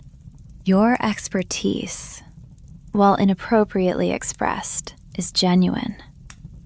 It would be a waste to let it languish in some forgotten village. so I am banishing you with a royal commission. You are to travel the kingdom as my official royal sanitation consultant for the entire realm. It is your duty to inspect and improve the public and private facilities throughout my lands. Fix the problems you find, but, he adds, pointing a stern finger at you, try to be more tactful about it. A royal scribe steps forward, carrying a grand scroll tied with a purple ribbon and bearing the royal seal. It is an official document, appointing you as a traveling sanitation expert with the full authority of the crown. It is not exactly a pardon, but it is certainly a promotion. It even comes with a modest salary and a travel allowance. Your confiscated equipment is returned to you. The guards handle it with a new respect. The blessed toilet brush gleams with renewed purpose, its unicorn horn handle shimmering in the torchlight. Gregory pulses with what might be relief or excitement. Your hat hums a tune that sounds suspiciously like The Road Goes Ever On. One more thing, the king says as you prepare to leave. A final piece of royal advice. If you ever return to the capital, please try not to compare my toilet to a peasant's latrine. It's bad for royal morale. It's bad for royal morale. And the next time you fall through a toilet, he concludes with a weary sigh. Please try to do it more quietly. The screaming was very disruptive. You bow deeply, accepting both the banishment and the commission with equal grace. It is not the career path you had planned when you woke up in a guard robe, but it is honest work with royal backing. And after your recent experiences, leaving the capital seems like an excellent idea. As you walk through the city gates for the last time, a small crowd has gathered to see you off. Some cheer for the man who spoke truth to power. Others jeer at the man who fell in a toilet. Sketchy. A few enterprising merchants are already selling toilet inspector survival kits, complete with a small brush and a clothespin for one's nose. You have become a folk hero of sorts, the man who told the king his toilet was inadequate and lived to tell the tale. The road ahead stretches into the distance, a dusty ribbon of possibility.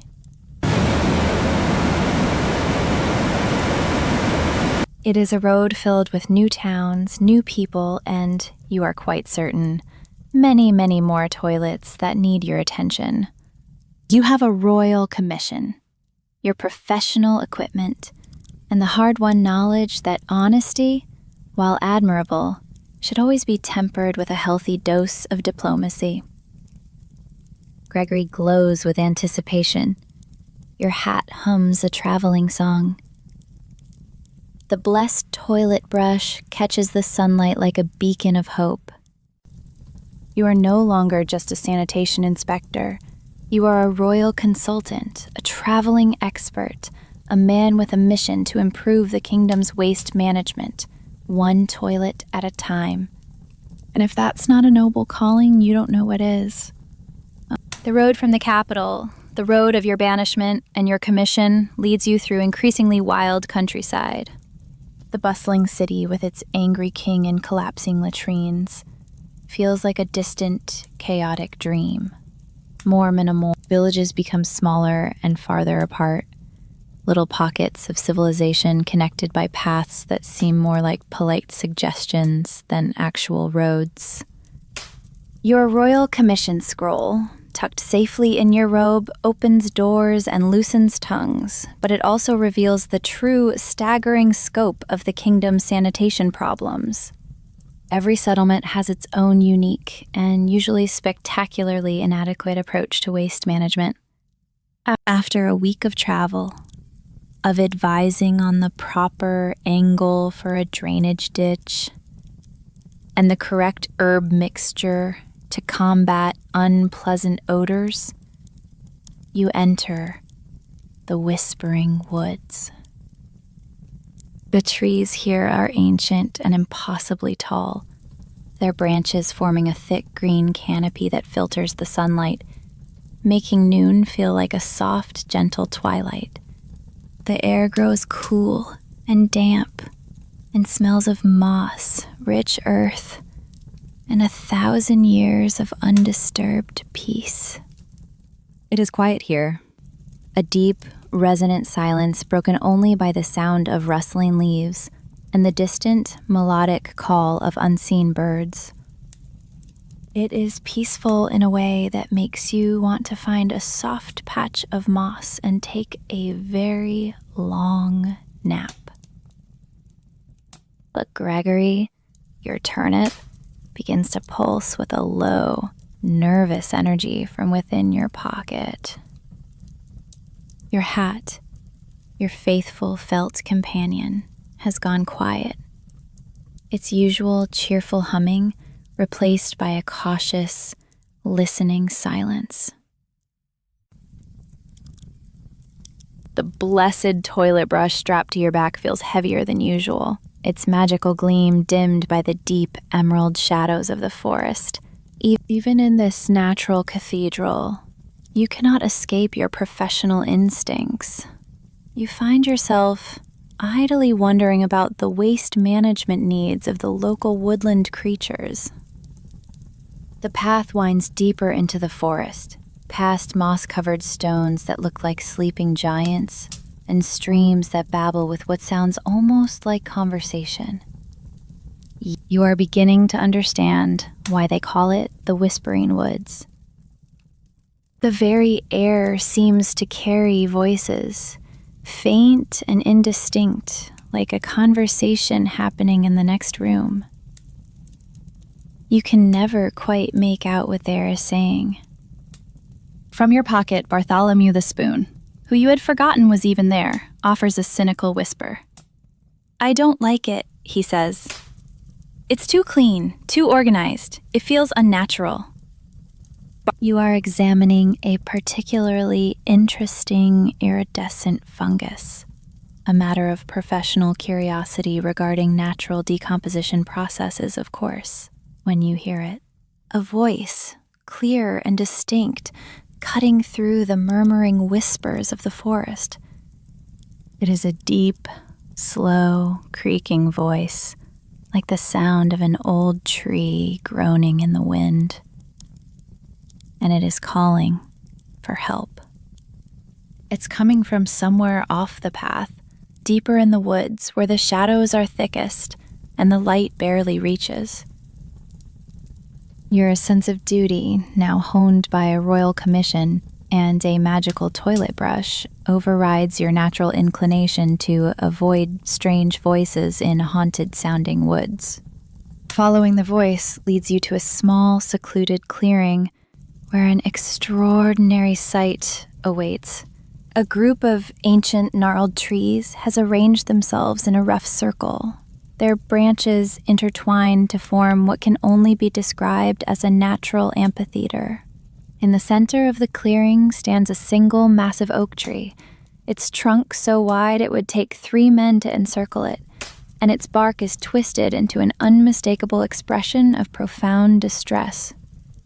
"Oh, thank the seasons," the oak tree says when it sees you, its voice the same deep, creaking sound you heard before. "A professional! We've been trying to get someone's attention for months," the tree continues, its leaves rustling with agitation. Do you have any idea how difficult it is to flag down a sanitation expert when you are, in fact, rooted to the ground? You blink several times, but the tree continues talking. After your recent experiences with talking chamber pots and philosophical turnips, a conversational oak tree doesn't seem entirely unreasonable. It's just another Tuesday in your strange, rambling life.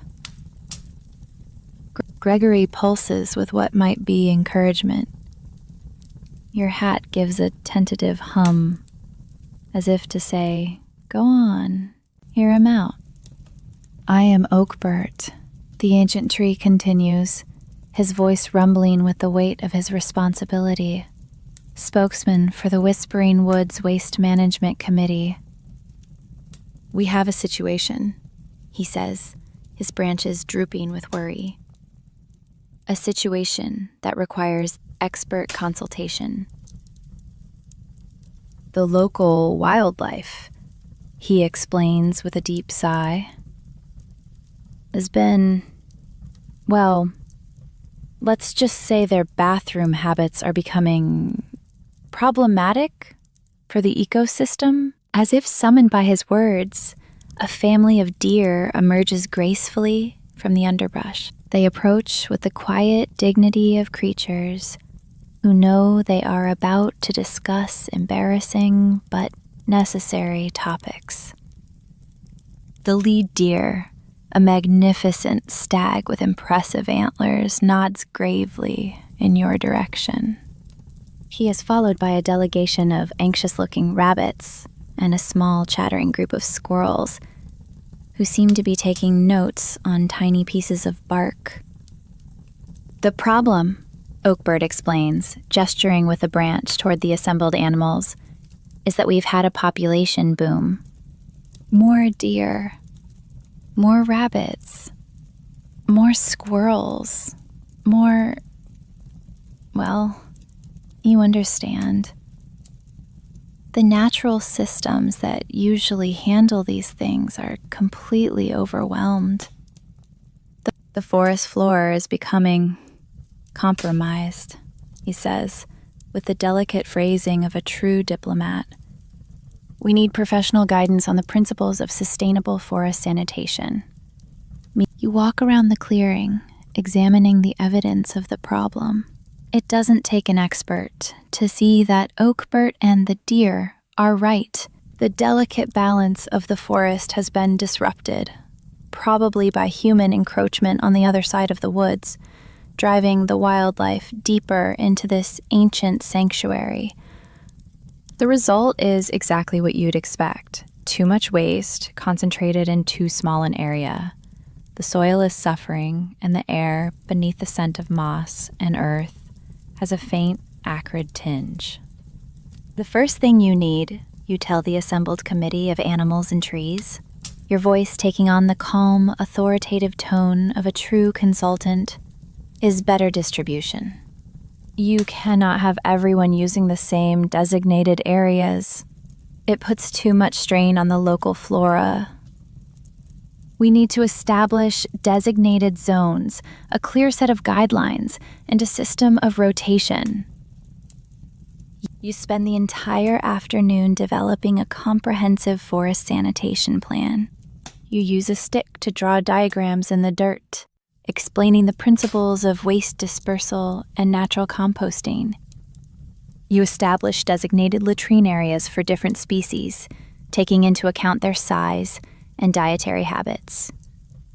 You devise a system of rotating these areas on a seasonal basis to allow the land to recover and regenerate.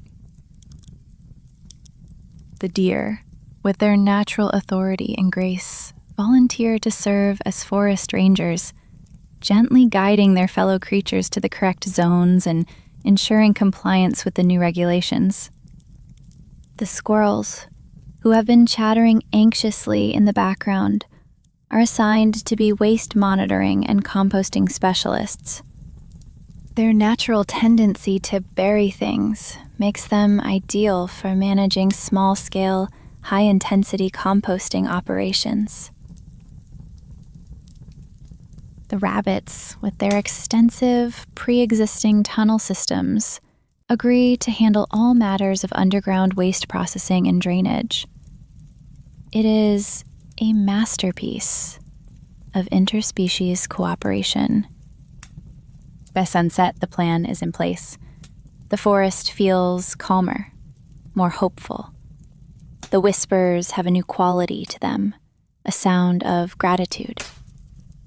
Palista. Oakbert rustles his leaves in a gesture of profound thanks. You have brought order to the chaos of the woods, he rumbles. Not with a sword, but with a solid, well-thought-out waste management strategy. We are forever in your debt. The stag bows his antlered head.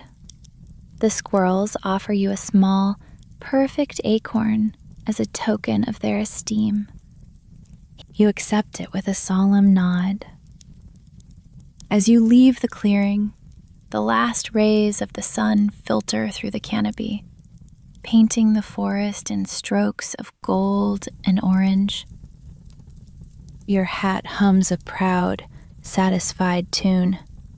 Gregory glows with a warm, steady light. You have faced the sanitation crisis of the Whispering Woods and emerged victorious. You have brought peace, order, and a comprehensive waste management plan to a community of talking trees and anxious squirrels. It is, you think, perhaps the noblest work you have ever done. You stumble out of the Whispering Woods, your robe covered in moss and the quiet gratitude of the forest folk. You carry a single, perfect acorn in your pocket, a token of your successful consultation with the squirrels. The path before you is no longer a suggestion, but a well-defined track, leading down from the wooded hills.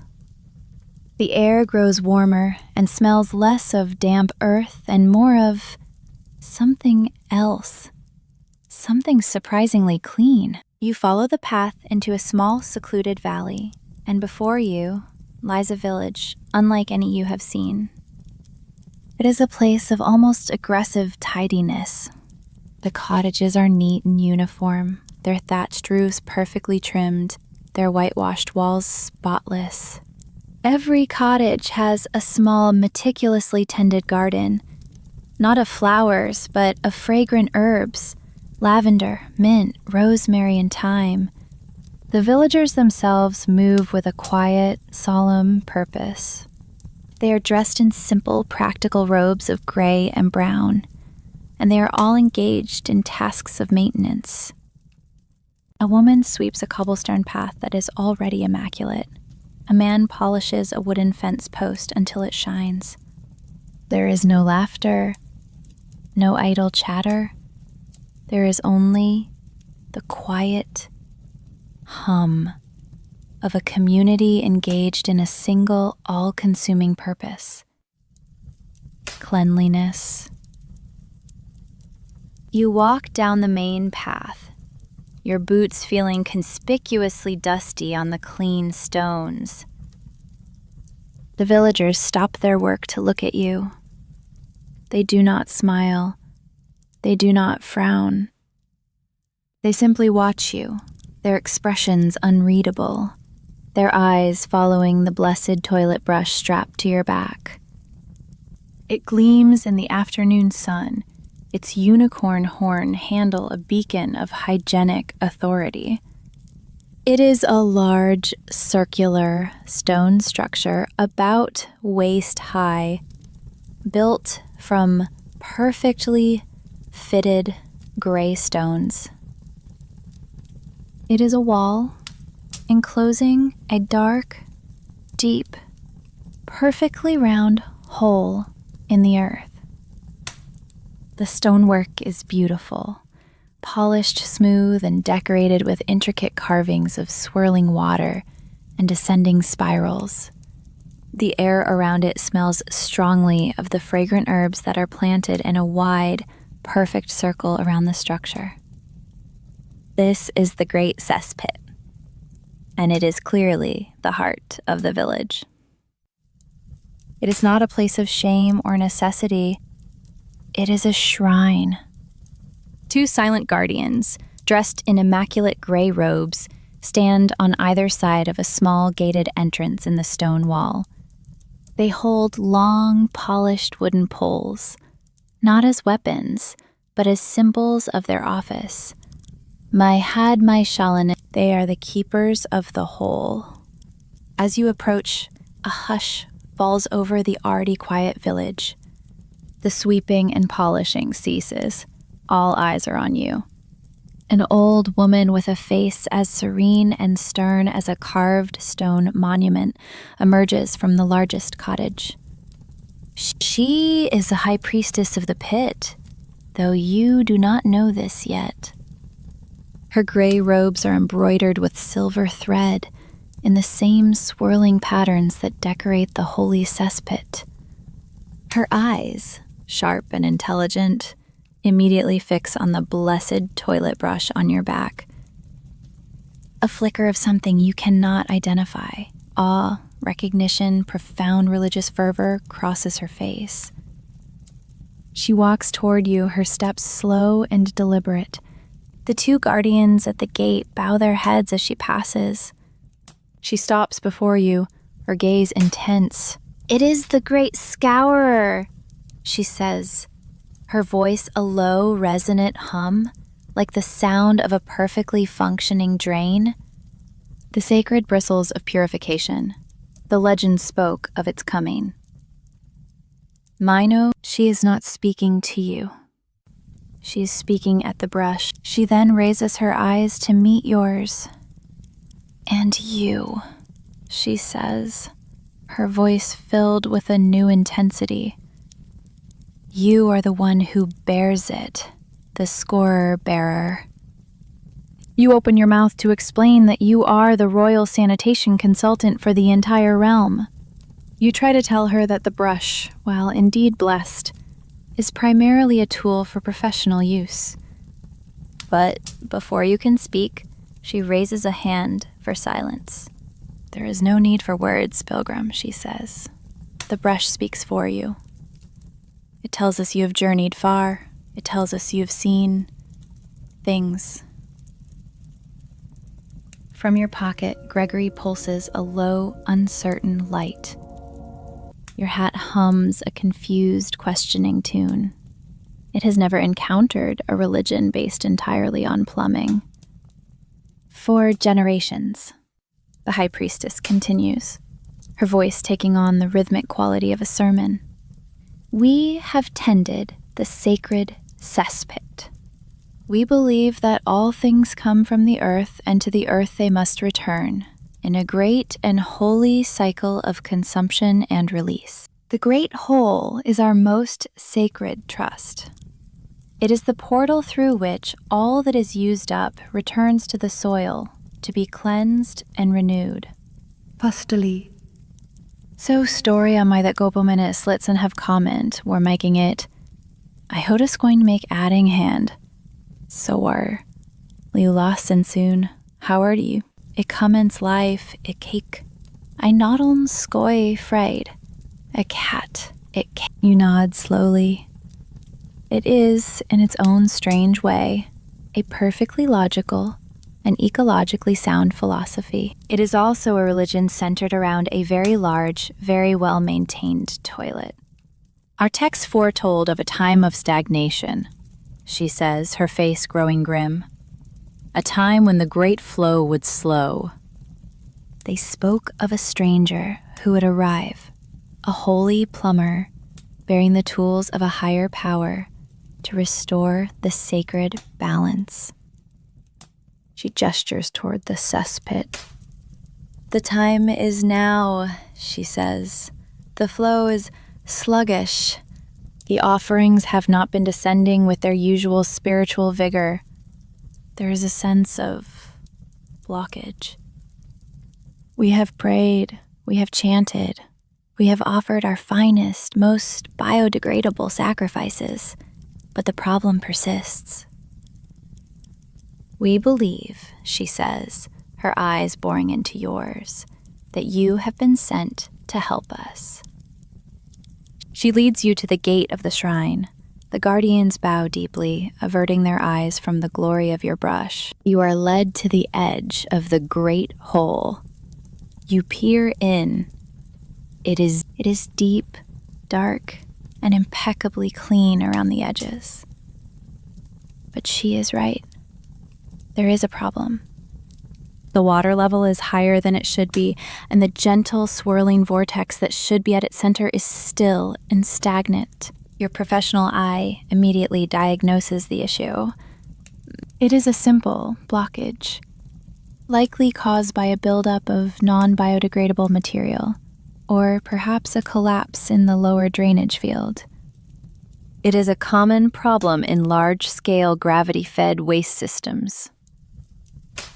I will need rope, you say, your voice taking on the calm authority of a man who has faced down the great privy of a castle and won. And a long pole, and perhaps some of the mint from your garden. The villagers watch in silent, breathless reverence as you prepare for your holy work. Mivri Bile, they do not see a sanitation consultant preparing to clear a drain. They see a high priest preparing to perform a sacred, divine ritual. You tie the mint bundle to the end of the pole, a simple trick to help with the odor. To them, it is the creation of a sacred herbal talisman. You are lowered into the cesspit on a sturdy rope. You find the blockage easily. It is a mass of tangled roots from a nearby tree that has pushed through a crack in the stone lining. You work for an hour, using a small hand axe to clear the roots. Finally, with a great gurgling sigh, the blockage gives way. A water level drops, and the gentle, sacred vortex begins to swirl once more. The flow is restored. Oh. When you emerge from the depths, covered in mud and smelling faintly of mint, the villagers fall to their knees. The high priestess is weeping silent, grateful tears. "A miracle," she whispers. "He has communed with the great below and persuaded it to open its heart once more." You try to explain about the tree roots, but your words are lost in a sudden, joyous chorus of chanting. Nmunambolu. That evening, you are the guest of honor at a feast. The food is simple, vegetarian, and entirely biodegradable. You're given a new title, the Anointed Plunger, Keeper of the Sacred Flow. They offer you a permanent position as the high priest of their cesspit. You politely decline, explaining that your royal commission requires you to travel. They understand. A holy man such as yourself cannot be contained by one village, no matter how sacred its toilet. As you leave the next morning, the entire village lines the path to see you off. They do not cheer. They hum. A low, resonant, plumbing-based hum.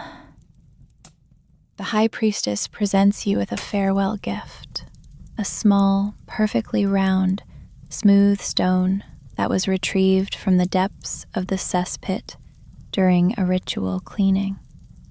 "A piece of the heart of the great below," she says. "May it guide your path." You accept the holy toilet stone with the gravity it deserves. You have once again stumbled into a position of immense, unwanted spiritual importance. In the mail, your hat hums a tune of profound confusion. Gregory pulses with quiet amusement. Meters to hear of hygiene. You are a hero of hygiene, a prophet of plumbing, a saint of sewage. And as you walk away from the tidy, devout, and deeply strange cesspit village, you wonder what other bizarre sanitation-based adventures await you on the road ahead. You leave the cesspit village behind, a holy toilet stone now nestled in your robe pocket next to your turnip.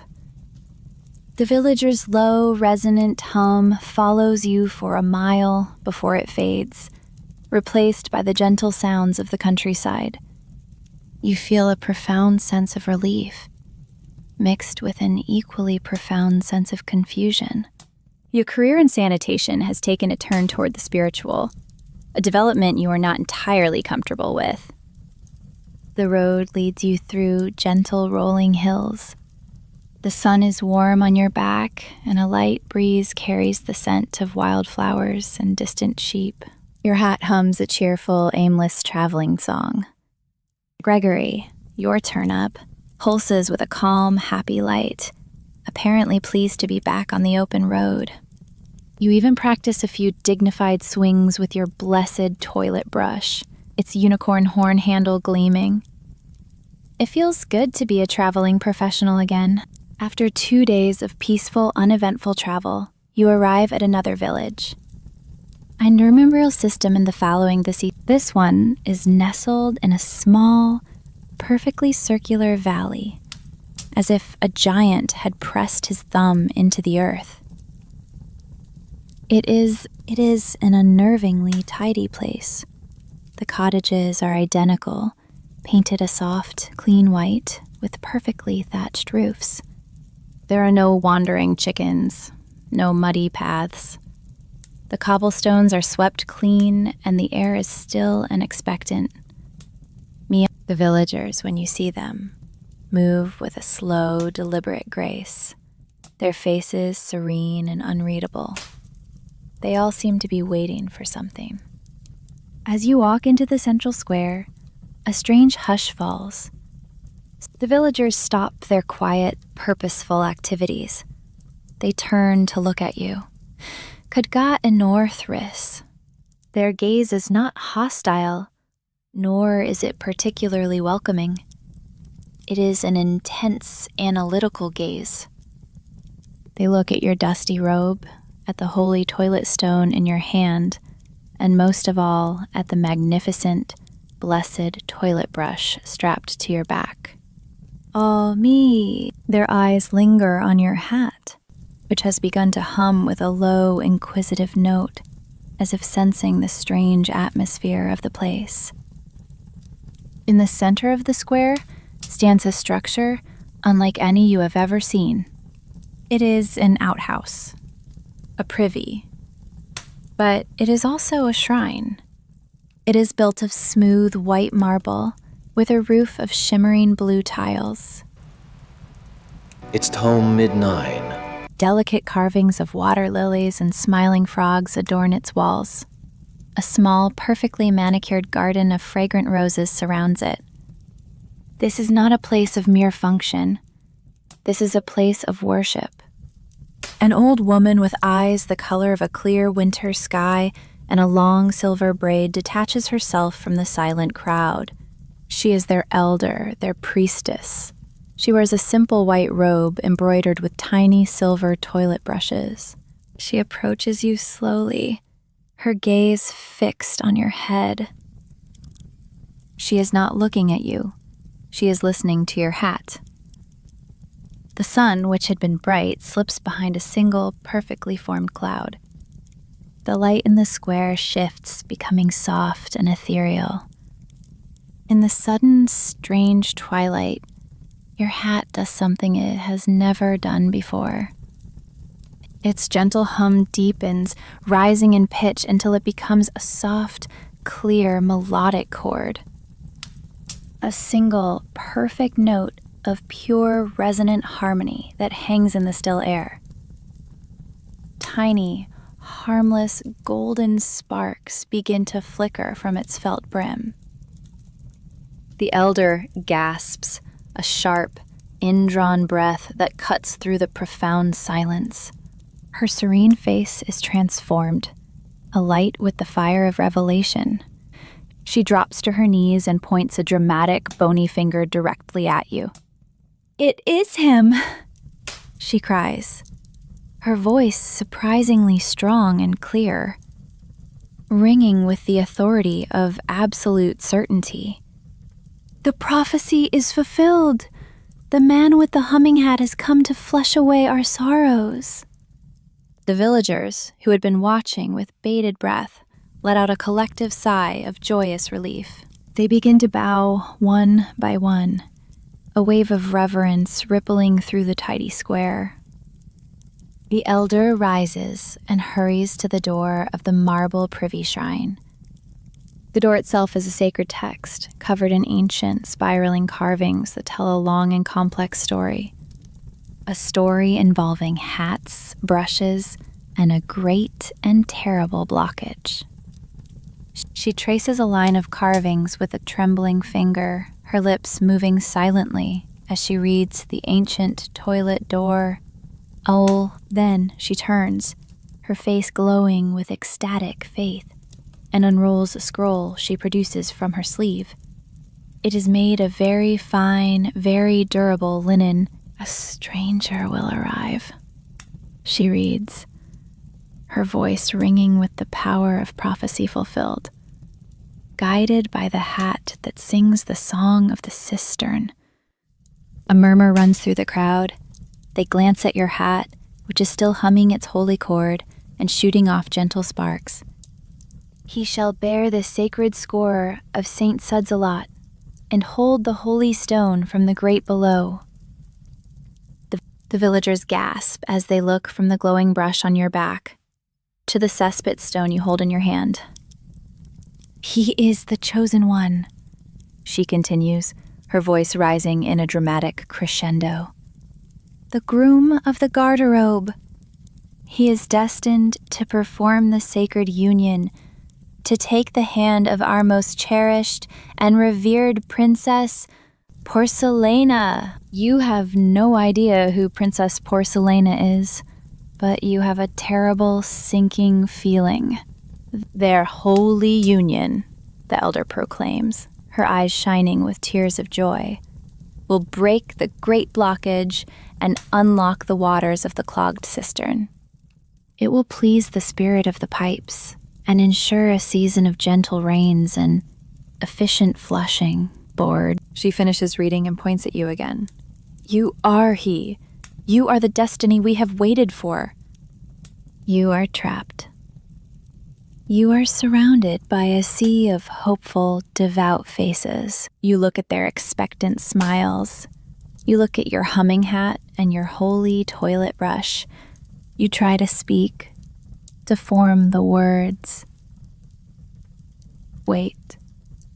I am just a man who is very good at falling through floors. There has been a misunderstanding. But before you can utter a sound, two villagers gently take your arms and lead you toward the marble privy shrine. They open the beautifully carved door, and there, sitting on a small raised platform, is the bride. Princess Porcelana is a toilet. She is the most beautiful, ornate, and possibly sentient-looking toilet you have ever seen. She is made of pure white ceramic that shines like a pearl. Her lid is painted with delicate smiling cherubs. Her seat is cushioned with red velvet. She is decorated with garlands of fresh roses and white ribbons.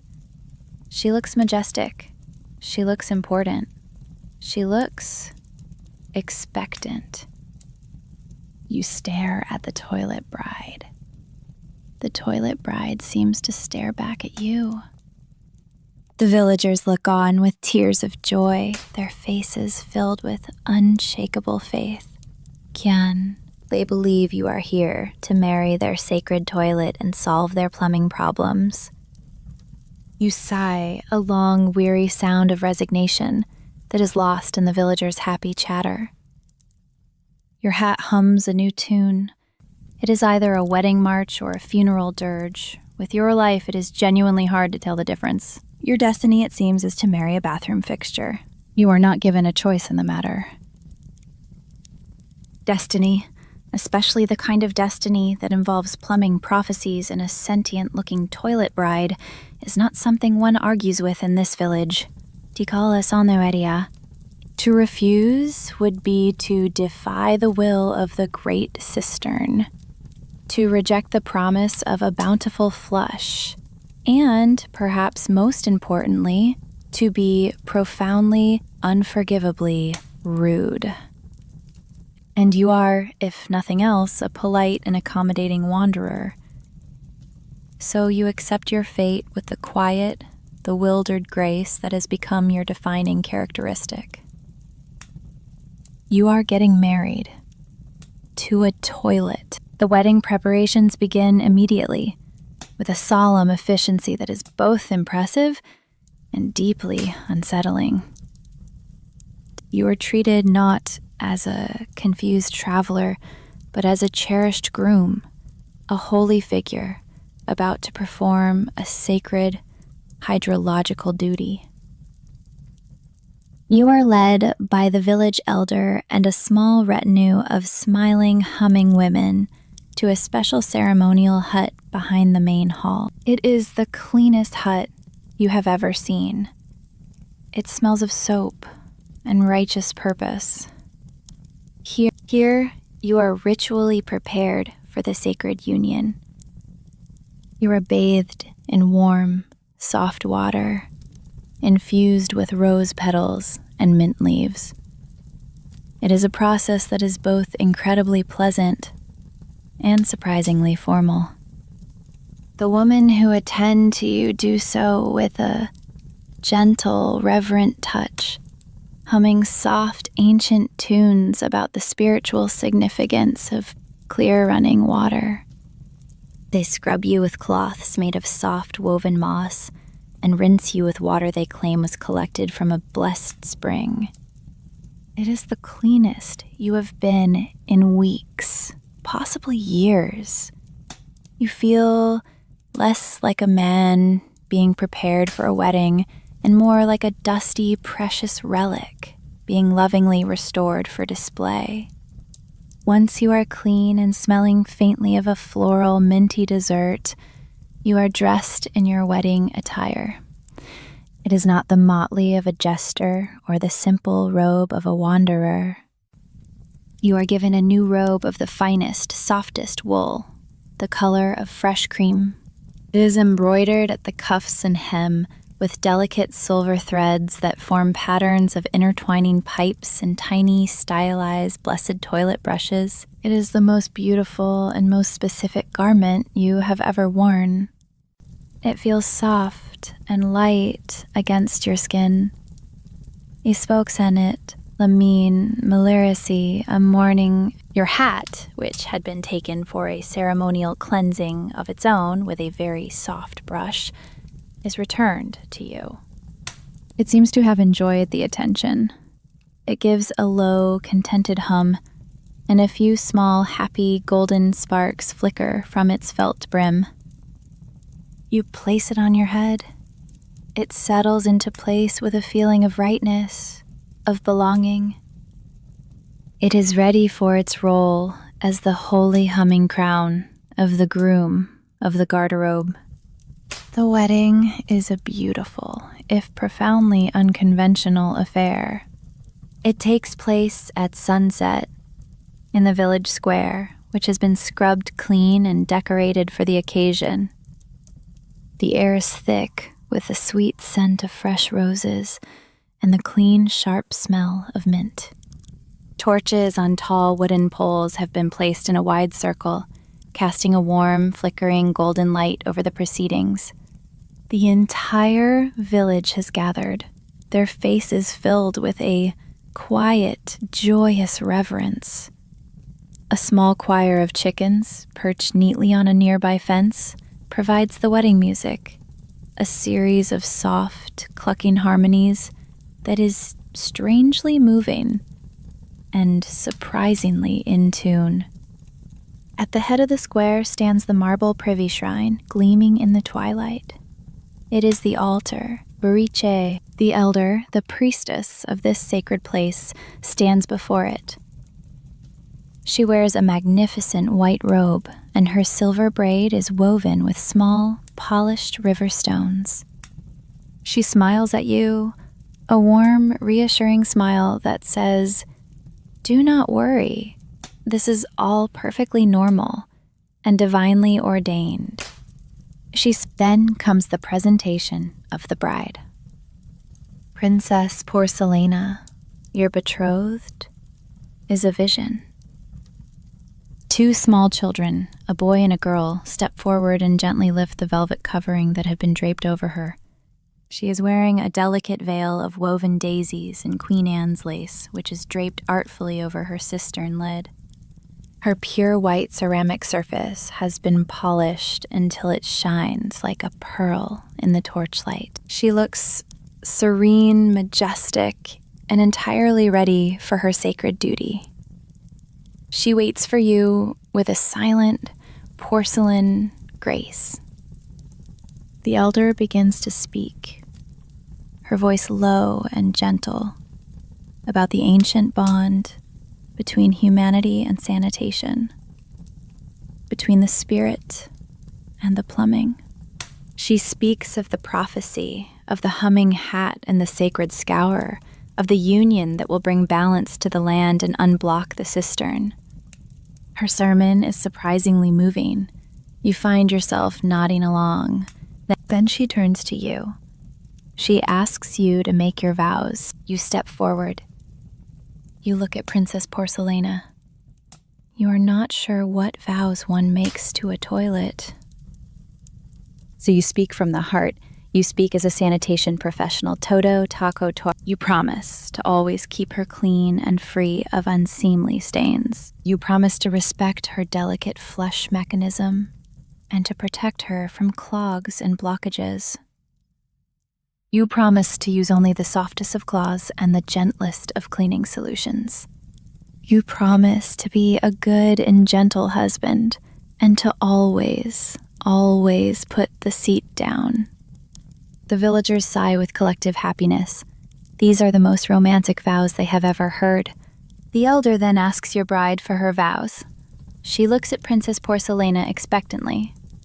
Peracante the Groot, the need, the space woman. For a moment, there is only silence. Then, from deep within the marble privy, a soft, gentle, gurgling sound is heard. It is a sound of clear water moving freely through clean pipes. It is a sound of pure contentment. The elder nods sagely. She accepts, she announces to the joyous crowd. Finally, the elder turns back to you. The moment has arrived. Do you, she asks, her voice resonating with ancient authority, take this privy, Princess Porcelana, to be your lawfully wedded wife, to cherish in cleanliness and in clogs, in times of free-flowing water and in times of terrible blockage, as the prophecy demands? ? You look at the hopeful faces of the villagers, their eyes shining in the torchlight. You look into the gentle, surprisingly soulful painted eyes of the cherubs on Princess Porcelana's cistern. You take a deep breath. I do, you say. The words feel strange and right at the same time. Princess Porcelana responds with another, louder gurgle. A clear, ringing sound of affirmation that echoes through the quiet square. Then, by the power of the great cistern and the blessed toilet brush, the elder declares, her voice filled with triumph, I pronounce you man and toilet. From deep within your pocket, Bartholomew the Spoon whispers, his voice filled with tiny wooden despair. I object. This is a culinary travesty. But no one hears him. Pass up. The villagers cheer. The chickens cluck with unrestrained joy. The sun sets, painting the sky in a final brilliant flourish of pink and gold. You are now legally, spiritually, and plumbingly wed to a toilet. You gently place your hand on her cool, smooth lid. A feeling of profound peace settles over you. It is a strange destiny, but perhaps, you think, it is a good one. Your life has changed. The endless, aimless wandering, the constant state of low-grade panic and confusion that has been your steadfast companion for as long as you can remember, is over. You are no longer just a traveler, a hero, a failed jester, or a man who is very good at sleeping in ditches. You have a new identity, a new purpose, a new and startlingly official title. You are the privy groom. You are a husband. You wake up the morning after your wedding, not to the cold, damp embrace of a ditch or the suspicious pecking of a chicken. You wake up to the soft, warm light of dawn filtering through the clean, woven grass shutters of a small, whitewashed cottage. The air smells of fresh roses, dried mint, and something else, a clean ceramic scent that is both earthy and deeply comforting. You are lying on a bed stuffed with goose feathers, a luxury so profound it feels almost scandalous. It is like sleeping on a friendly cloud. Next to your bed, on her own magnificent platform of polished marble, is your wife, Princess Porcelana. The morning light catches her pearl white surface, making her gleam with a gentle, holy light. Her velvet cushioned seat is closed, and she looks serene, dignified, and profoundly peaceful in her slumber. You lie still for a long moment, simply taking in the sheer, unadulterated strangeness of it all. You're a married man. Your wife is a toilet. This is your life now. A quiet, unexpected sense of peace settles over you. It is absurd, but it is also wonderful. You have duties, a schedule, a purpose. You are no longer adrift on the sea of fate. You are a key component in the well-oiled, plumbing-centric machinery of the village. Your first official duty of the day is the sacred cleansing. You do not see it as a chore. You see it as an act of love, of devotion. You fill a special wooden bucket with warm water that has been infused with rose petals and chamomile overnight. It is a ritual the villagers taught you. They say it soothes the spirit of the porcelain. You approach your wife with the gentle reverence of a true devotee. You take up your blessed toilet brush. Its unicorn horn handle feels warm and familiar in your hand, and its silver bristles hum with a soft, clean energy. You dip the brush into the scented water and begin to clean her, carefully and lovingly. You polish her ceramic sides until they shine. You gently dust her cistern lid. You ensure her mechanisms are free of debris. It is a quiet, meditative process, a silent conversation between a man and his toilet wife. From your pocket, Bartholomew the Spoon offers his running commentary, his voice a tiny, cynical, wooden whisper. First a goat, now a privy, he scoffs, his voice dripping with disapproval. Your standards for companionship are plummeting. At least the goat was warm and could eat soup. This is just undignified. You gently shush him. He does not understand the profound, spiritual connection you share with Princess Porcelana. After the sacred cleansing, you have breakfast. The villagers bring you a tray each morning. It is always simple, clean food, fresh bread, sharp white cheese, a single perfect apple, and a cup of mint tea. They leave it on your doorstep, bowing respectfully before hurrying away so as not to disturb your marital bliss. You eat quietly, sitting on a small stool beside your wife, telling her about your dreams. She listens in silent porcelain splendor, her presence a steady, calming comfort. Halman, Plins, Gestine, your afternoons are spent in quiet contemplation. You cannot take your wife for a walk in the meadows, so you bring the meadows to her. You gather fresh wildflowers and arrange them in small clay pots around her marble platform. You read to her from the village's sacred scrolls, long, rambling texts about the theological importance of U-bends and the spiritual meaning of water pressure. The stories are surprisingly compelling. You learn a great deal. Sometimes, the chickens were very loud this morning, Porcelana, you might say, polishing her lid with a soft cloth. Very judgmental. I don't think they approve of our union, thought. Or Bertram, my old assistant, would have loved these plumbing scrolls. He was a good lad, but he fainted far too easily. She never responds, of course, but you feel that she understands. Her silent, steadfast presence is the best listener you have ever known. Bartholomew, however, has plenty to say. Are we just going to sit here all day? He whispers urgently from your robe. There's a world out there, a world full of soup and adventure and things that aren't toilets. This is a new low, he might complain later.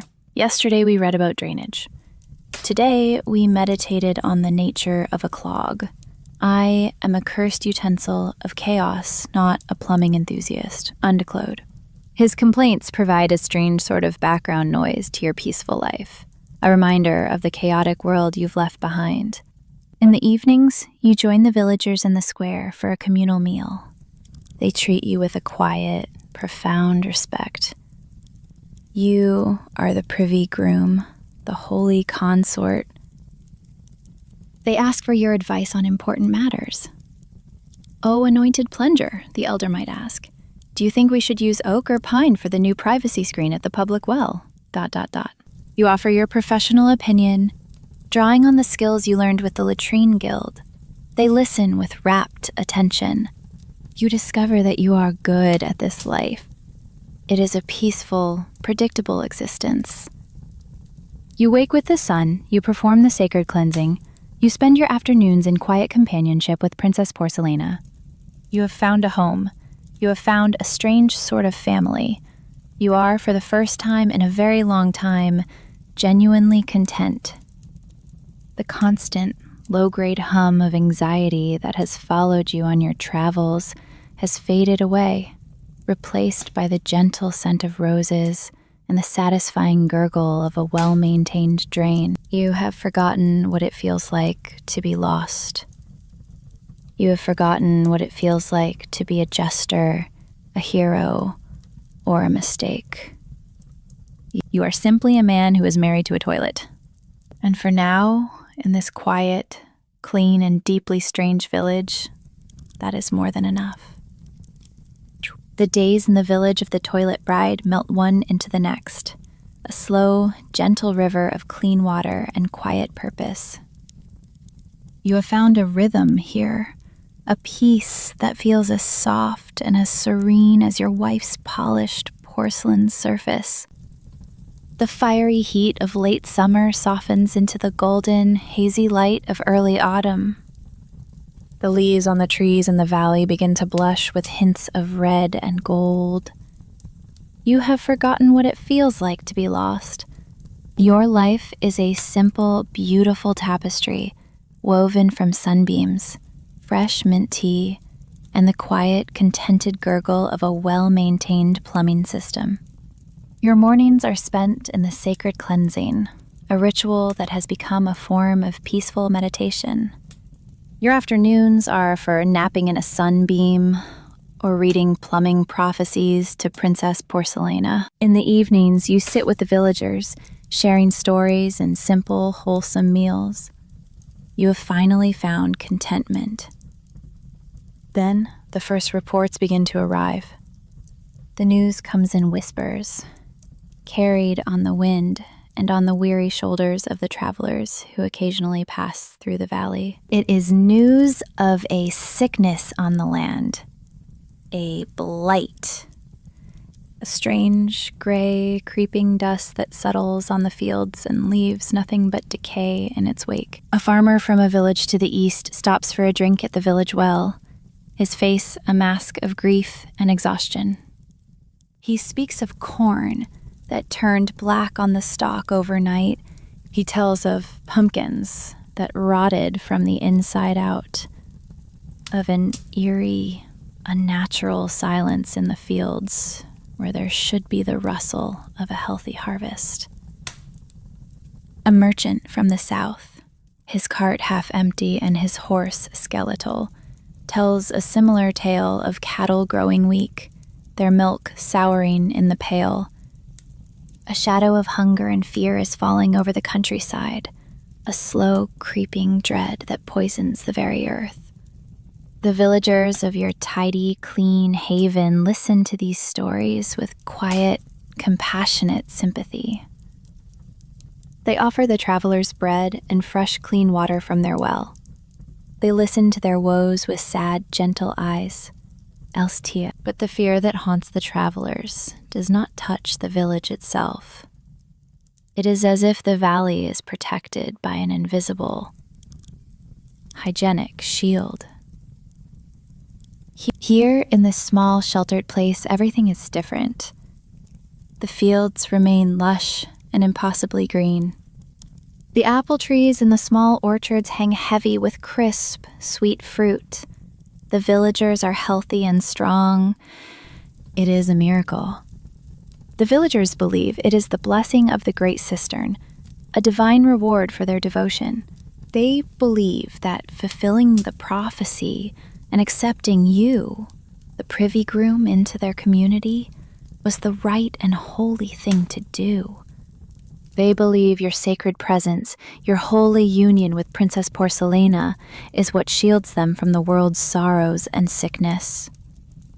They give thanks in their quiet, gentle way, offering the finest, most fragrant rose petals to the privy shrine, and singing soft, grateful songs to the moon. Ow, ow, they look at you with a renewed sense of awe, believing that your very presence is an act of divine sanitation. But you know it isn't that. You know you are not a holy man. You are just a man who is married to a toilet.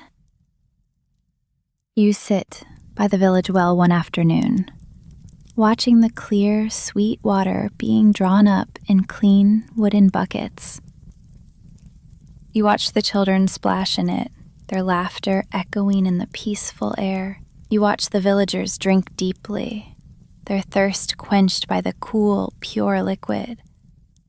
And you feel a prickle of something in the back of your mind. A half-forgotten memory, hazy and distant, like a dream you can't quite hold on to. You remember the day you arrived, weary from your journey, your blessed toilet brush strapped to your back. You remember being overwhelmed by the tidiness of the village, by the intensity of the villagers. You remember walking over to this very well, seeking a moment of peace before facing your strange destiny. You remember looking into the well, seeing the water shimmering in the depths, and you remember doing something idle, something thoughtless, Pali, on an impulse born of professional curiosity and a strange, intuitive sense of rightness. You had unstrapped the blessed toilet brush of Saint Sudsalot. You wanted to see how its magical silver bristles reacted to the water. You had dipped the brush into the well, just the tip, and had watched as it glowed with a soft, clean silver light. You had stirred the water with it.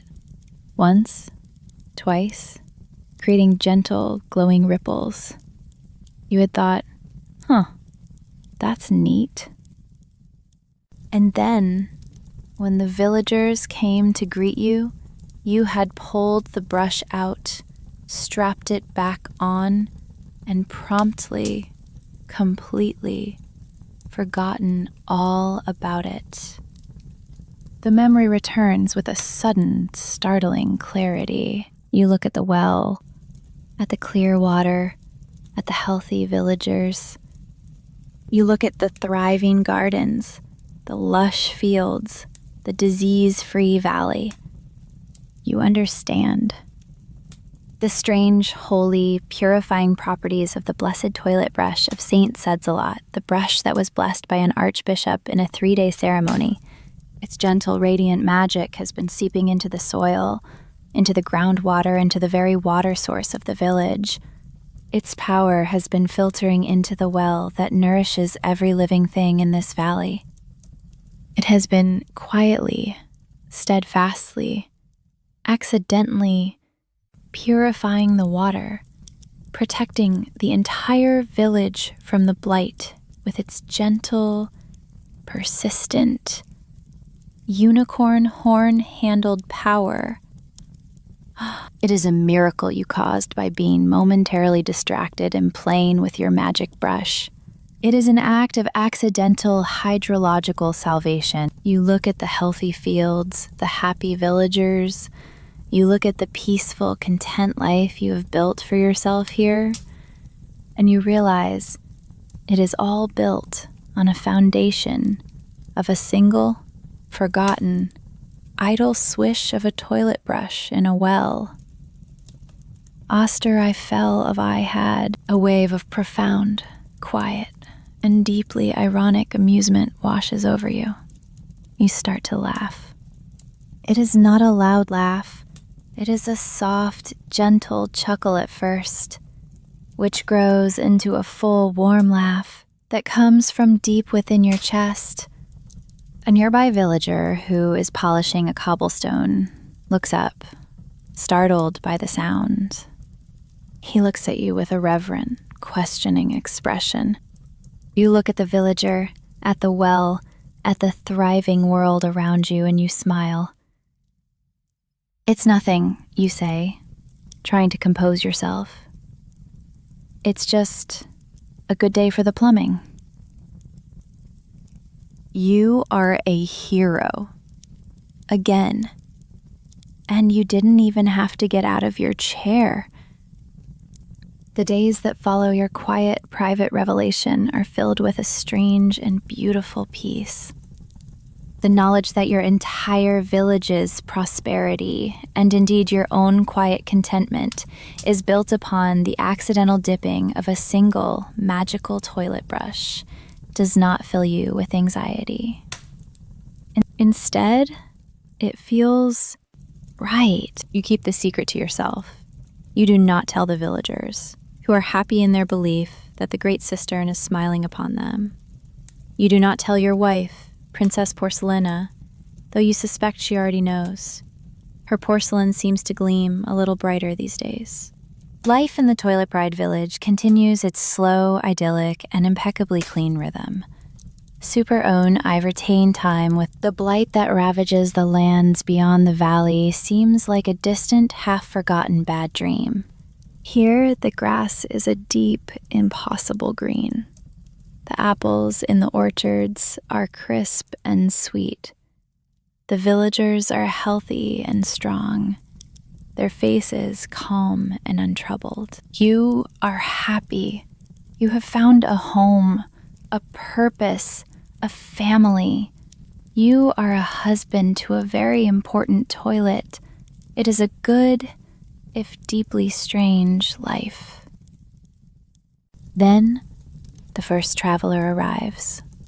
He is a merchant, a man whose face is a road map of weary miles and worried nights. His cart, pulled by a single skeletal horse, is half empty.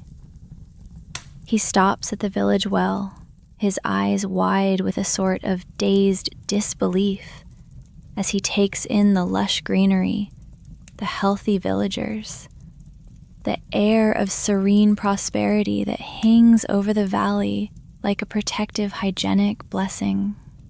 He looks like a man who has stumbled out of a desert and into a dream. The villagers, in their quiet, gentle way, welcome him.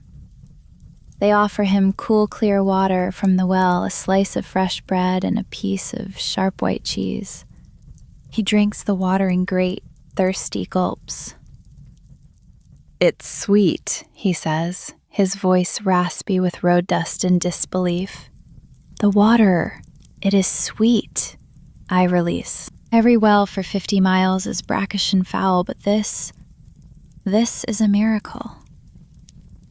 The village elder who is sitting nearby smiles, her serene, knowing smile.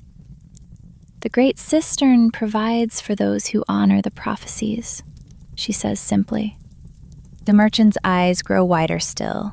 He looks at the thriving village. He looks at you, sitting peacefully in a patch of sunlight, gently polishing your wife's cistern lid. He looks at your strange humming hat and the way the villagers seem to regard you with a quiet, unshakable reverence. He asks questions. The villagers, with a simple, honest pride, tell him the story. They tell him of the ancient prophecy on the privy door. They tell him of the arrival of the stranger with the humming hat and the sacred scorer. They tell him of the holy union between you and Princess Porcelina, the sacred marriage that has brought them into balance with the spirits of the pipes and protected them from the creeping sickness. The merchant listens, his jaw slack with awe. He does not see a series of bizarre, fortunate accidents.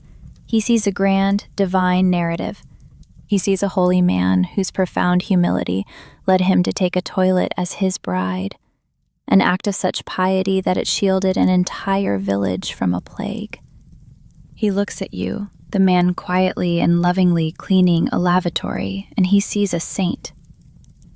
He stays for the afternoon, resting in the shade, and when he leaves, his eyes are filled with a new and fervent light.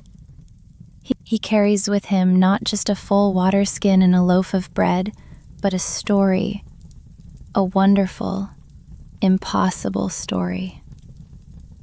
The story, once it left the valley, grew wings of its own. It soared on the currents of gossip and desperation, transforming from a simple tale of a lucky village into a grand epic of divine intervention.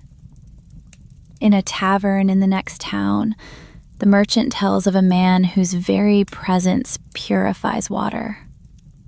By the time the story reaches the next market town, you are a man who can command the rain and speak the language of plumbing. Close at. The story of this sacred toilet marriage, at first a strange and confusing detail, becomes the heart of the legend, an act of ultimate sacrifice and hygienic humility. The blessed toilet brush is forgotten. It is your inherent miraculous power that saved the village. And so, the pilgrims begin to arrive. First, it is just a trickle. A single, desperate family from a blighted farm, their faces etched with worry. They carry their small, sick child, who is weak with fever, hoping for a blessing. They approach you with a fearful reverence, their eyes wide. They ask you to touch the child. You do not know what to do. You are not a healer. You are just a man. But you cannot refuse the hope in their eyes. You gently place your hand on the child's forehead. Your hat gives a soft, warm hum. You offer them a cup of the clean, cool water from the well. The child drinks. The fever seems to break. The child, who had been restless, quiets under your touch and falls into a peaceful sleep. Kinamanga, the parents weep with gratitude, convinced they have witnessed a miracle. They leave a single, hand-carved wooden toilet brush at your feet as an offering. The next day, more arrive. An old soldier with a leg that has pained him for 20 years, hoping for relief. A young woman carrying a withered apple sapling, the last of her family's orchard, hoping you can bring it back to life. A scholar. His books filled with accounts of the blight comes to document the miracle of the sanitation saint with his own eyes. They do not see a man who is bewildered by their faith. They see what they need to see. They see a holy figure, a man whose simple, quiet life, married to a toilet, is not a matter of circumstance, but a profound spiritual choice.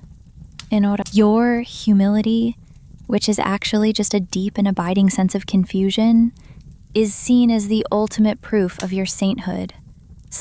They begin to call you the gong saint of the cesspit, the saint of the sacred flush, the miracle toilet cleaner. The name, whispered from pilgrim to pilgrim, sticks. They kneel before you. They ask for your blessing. They touch the hem of your robe as if it were a sacred relic, then choose. They bring offerings, small, pathetic things that are all they have left to give: a single perfect egg, a bundle of dried herbs, a polished river stone. They offer them not to you, but to your wife, Princess Porcelana, who they see as a holy consort, a divine vessel of purity. She accepts their gifts with a serene, queenly grace, her porcelain surface gleaming in the sun. You've become a living shrine, a reluctant source of hope in a world consumed by fear and plague. A quiet, peaceful rhythm of your life is beginning to fracture, replaced by the constant low murmur of prayer and the heavy weight of 1,000 desperate hopes. You are no longer just a husband. You are a saint, and you have a terrible, sinking feeling that your quiet afternoons of reading plumbing prophecies to your wife are over. Your quiet life is over. You're one, the gentle, predictable rhythm of your days, a peaceful rhythm that had become as comforting and familiar as your own heartbeat, is shattered. The clean, serene, toilet-centric world you had come to love has been transformed. The village of the Privy Bride is no longer just a village. It has become a shrine, a holy site, a destination. The single dusty path that leads into the valley is now a well-trodden road, widened and flattened by the constant stream of weary, hopeful feet. Your life is no longer your own. You are a tourist attraction for the pious. The change did not happen overnight. It was a slow, creeping tide of humanity. It began with the single family and their sick child, then the old soldier with the aching knee. Their stories of miraculous healing, magnified by desperation and the natural human love for a good, clean story, spread like wildfire through the blighted lands. Now, every morning, you wake not to the soft gurgle of a well-maintained drain and the scent of baking bread, but to a low, constant murmur that hangs over the valley like a mist. It is the sound of prayer, of whispered hopes, of shuffling feet.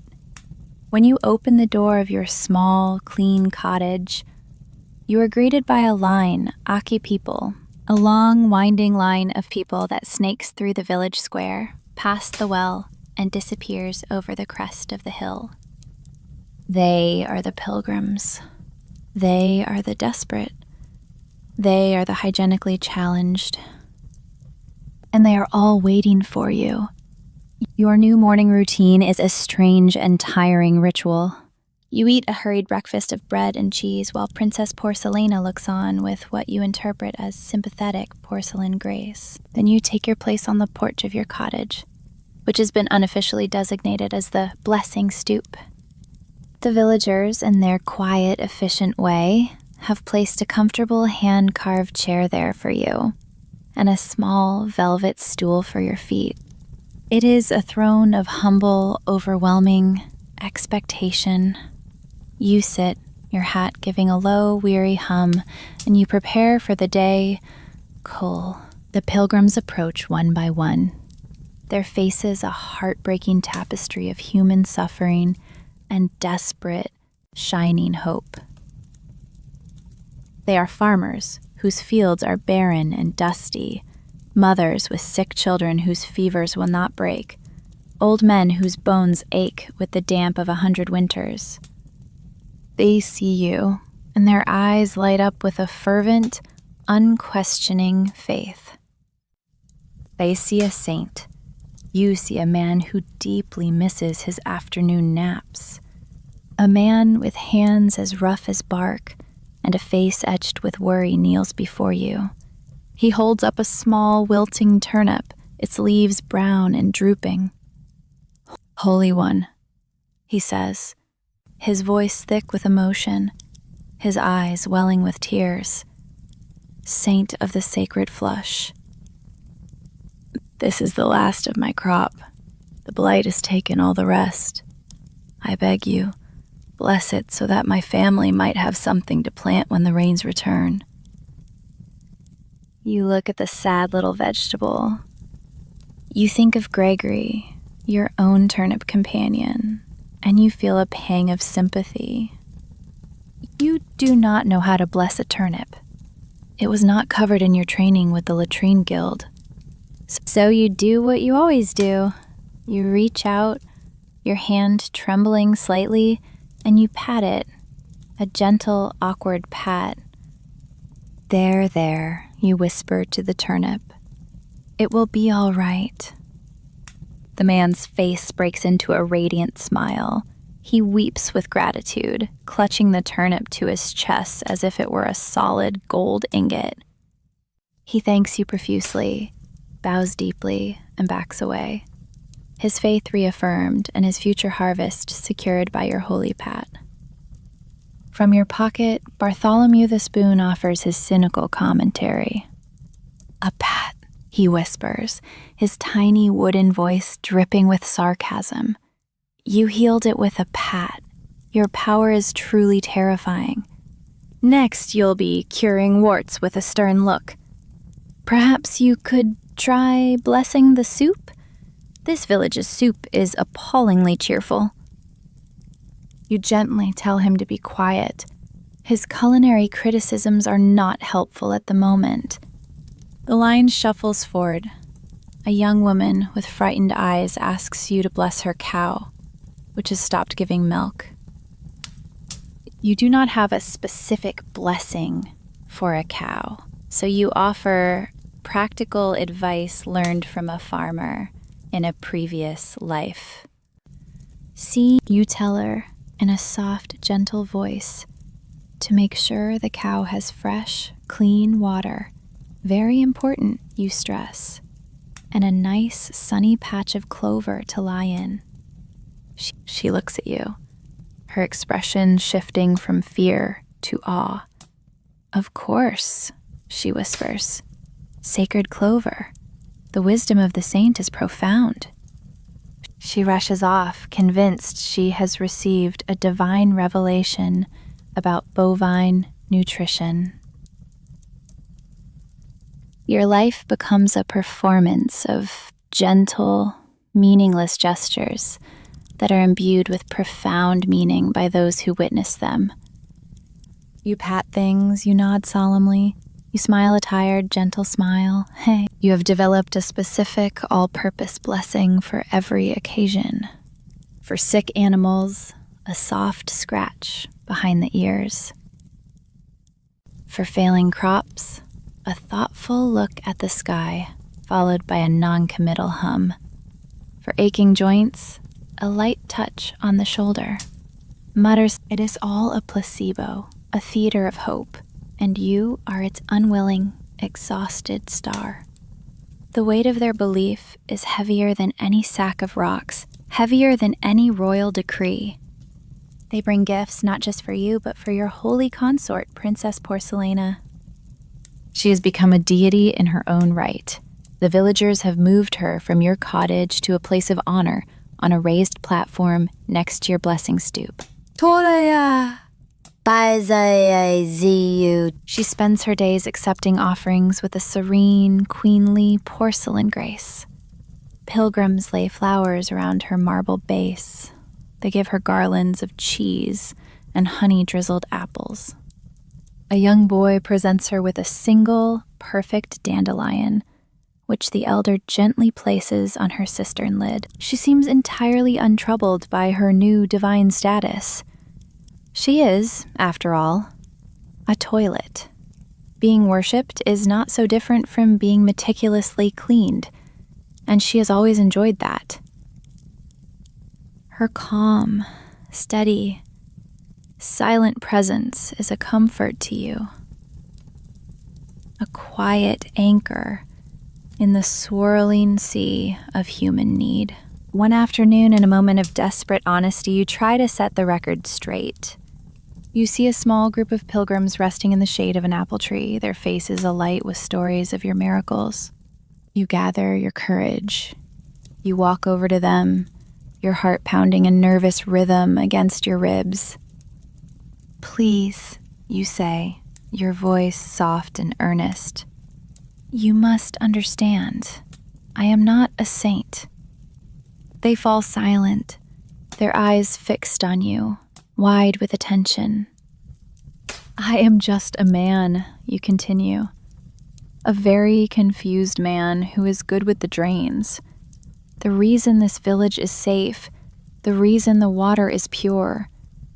It was the toilet brush, a very special, blessed toilet brush that I dipped in the well. It is the brush that is the miracle, you plead, not me. You finish, your confession hanging in the still afternoon air. The pilgrims look at each other, not with disappointment or disillusionment, but with even deeper, more profound awe. "Did you hear that?" One whispers to another, her voice filled with wonder. "He is so humble, so pure of heart." He gives the credit for his divine power to a simple tool of his trade. He seeks no glory for himself. Another nods, tears welling in his eyes. He is a true servant of the divine, a model of pious humility. Your attempt to tell the truth has backfired spectacularly. Your honesty has been misinterpreted as the ultimate proof of your sainthood.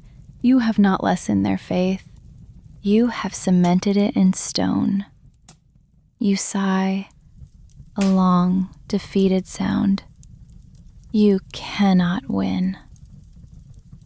The days blur into a monotonous cycle of blessings and pats. Your quiet life of napping and reading plumbing prophecies is a distant, cherished memory. You are tired. You are a living relic, a symbol, a story. You are the gong saint of the cesspit. And as you sit on your porch, watching another long line of hopeful faces shuffle toward you, you close your eyes and dream of a quiet ditch somewhere. A place where no one knows your name, and the only thing anyone ever asks of you is to please move your foot as you are sleeping on their prize-winning turnip. The village, once a quiet, pastoral haven of pristine cobblestones and fragrant herb gardens, now hums with the constant, low thrum of humanity. The gentle, predictable rhythm of your days, once measured by the sun and the quiet gurgle of a well-maintained toilet wife, is irrevocably altered. First 10, you are no longer just the privy groom. You are a living saint, a reluctant spiritual leader, a tourist attraction, and, in truth, a very tired man. The line of pilgrims that stretches across the valley has become a permanent feature of the landscape, a testament to the desperate hope that permeates the blighted lands. The stories of your miracles, exaggerated and embellished with each retelling, have finally reached the ears of those in power. And so, one crisp autumn morning, a new and imposing figure arrives in the village of the Privy Bride. He is a bishop, a man whose presence is as formal and unyielding as the stone walls of a great cathedral. He comes with a retinue of scribes, their quills poised to document every detail, theologians, their faces grim with scholastic purpose, and 2 guards, their armor gleaming with an authority you haven't seen since you accidentally insulted a king. He is a man of rules, doctrine, and very expensive, very pointy hats. He has come to investigate. The bishop, whose name you learn is Alaric, does not believe in local superstitions or the fervent, uneducated faith of the masses. He is a rational man, a man of God, yes, but also a man of order and established procedure. He fully expects to debunk the rumors, to expose the miracle as nothing more than a peasant delusion brought on by bad water and a lack of proper theological guidance. Or perhaps, he muses to his scribes, a clever fraud designed to attract pilgrims and their meager donations. He is particularly intrigued and profoundly disturbed by the report of a man marrying a toilet. This, he mutters to himself, has no precedent in any holy text. The concept of a sacred union between a man and a privy is, to put it mildly, doctrinally problematic. He eyes Princess Porcelina, your wife, with a look that combines suspicion, confusion, and a faint, almost scientific curiosity. He begins his investigation with the methodical precision of a seasoned inquisitor. He questions the villagers, one by one, his scribes scratching furiously on their parchments to record every word. He listens to their fervent, heartfelt accounts of the blight, of the suffering in the world beyond the valley, and of the untouched prosperity of their home. He hears tales of your gentle touch healing fevers, of your quiet words making withered crops bloom, of your very presence bringing solace to despairing souls. He records their testimonies with a meticulous hand, though his expression remains deeply skeptical. Then he turns his attention to the physical evidence. He inspects the healthy fields, running his hand through the lush, green corn that stands tall and proud. He examines the thriving apple trees, heavy with ripe red fruit. He observes the healthy villagers, their skin clear, their eyes bright. He walks to the village well. He draws water himself, his fine purple robes brushing against the damp stone. He tastes it. It is clear. It is sweet, and he cannot deny it. As the sun begins to set, the water in the bucket does seem to glow with a faint, holy light. There is an undeniable vibrancy here. He spends days in prayer and contemplation, sequestered in a small, austere tent erected in the village square.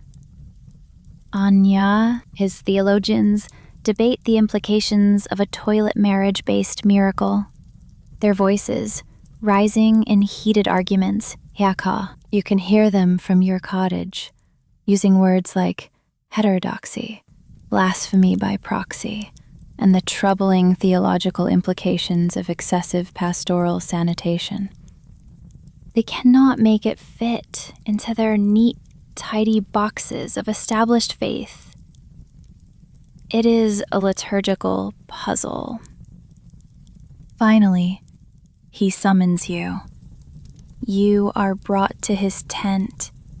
You sit across from him on a small wooden stool.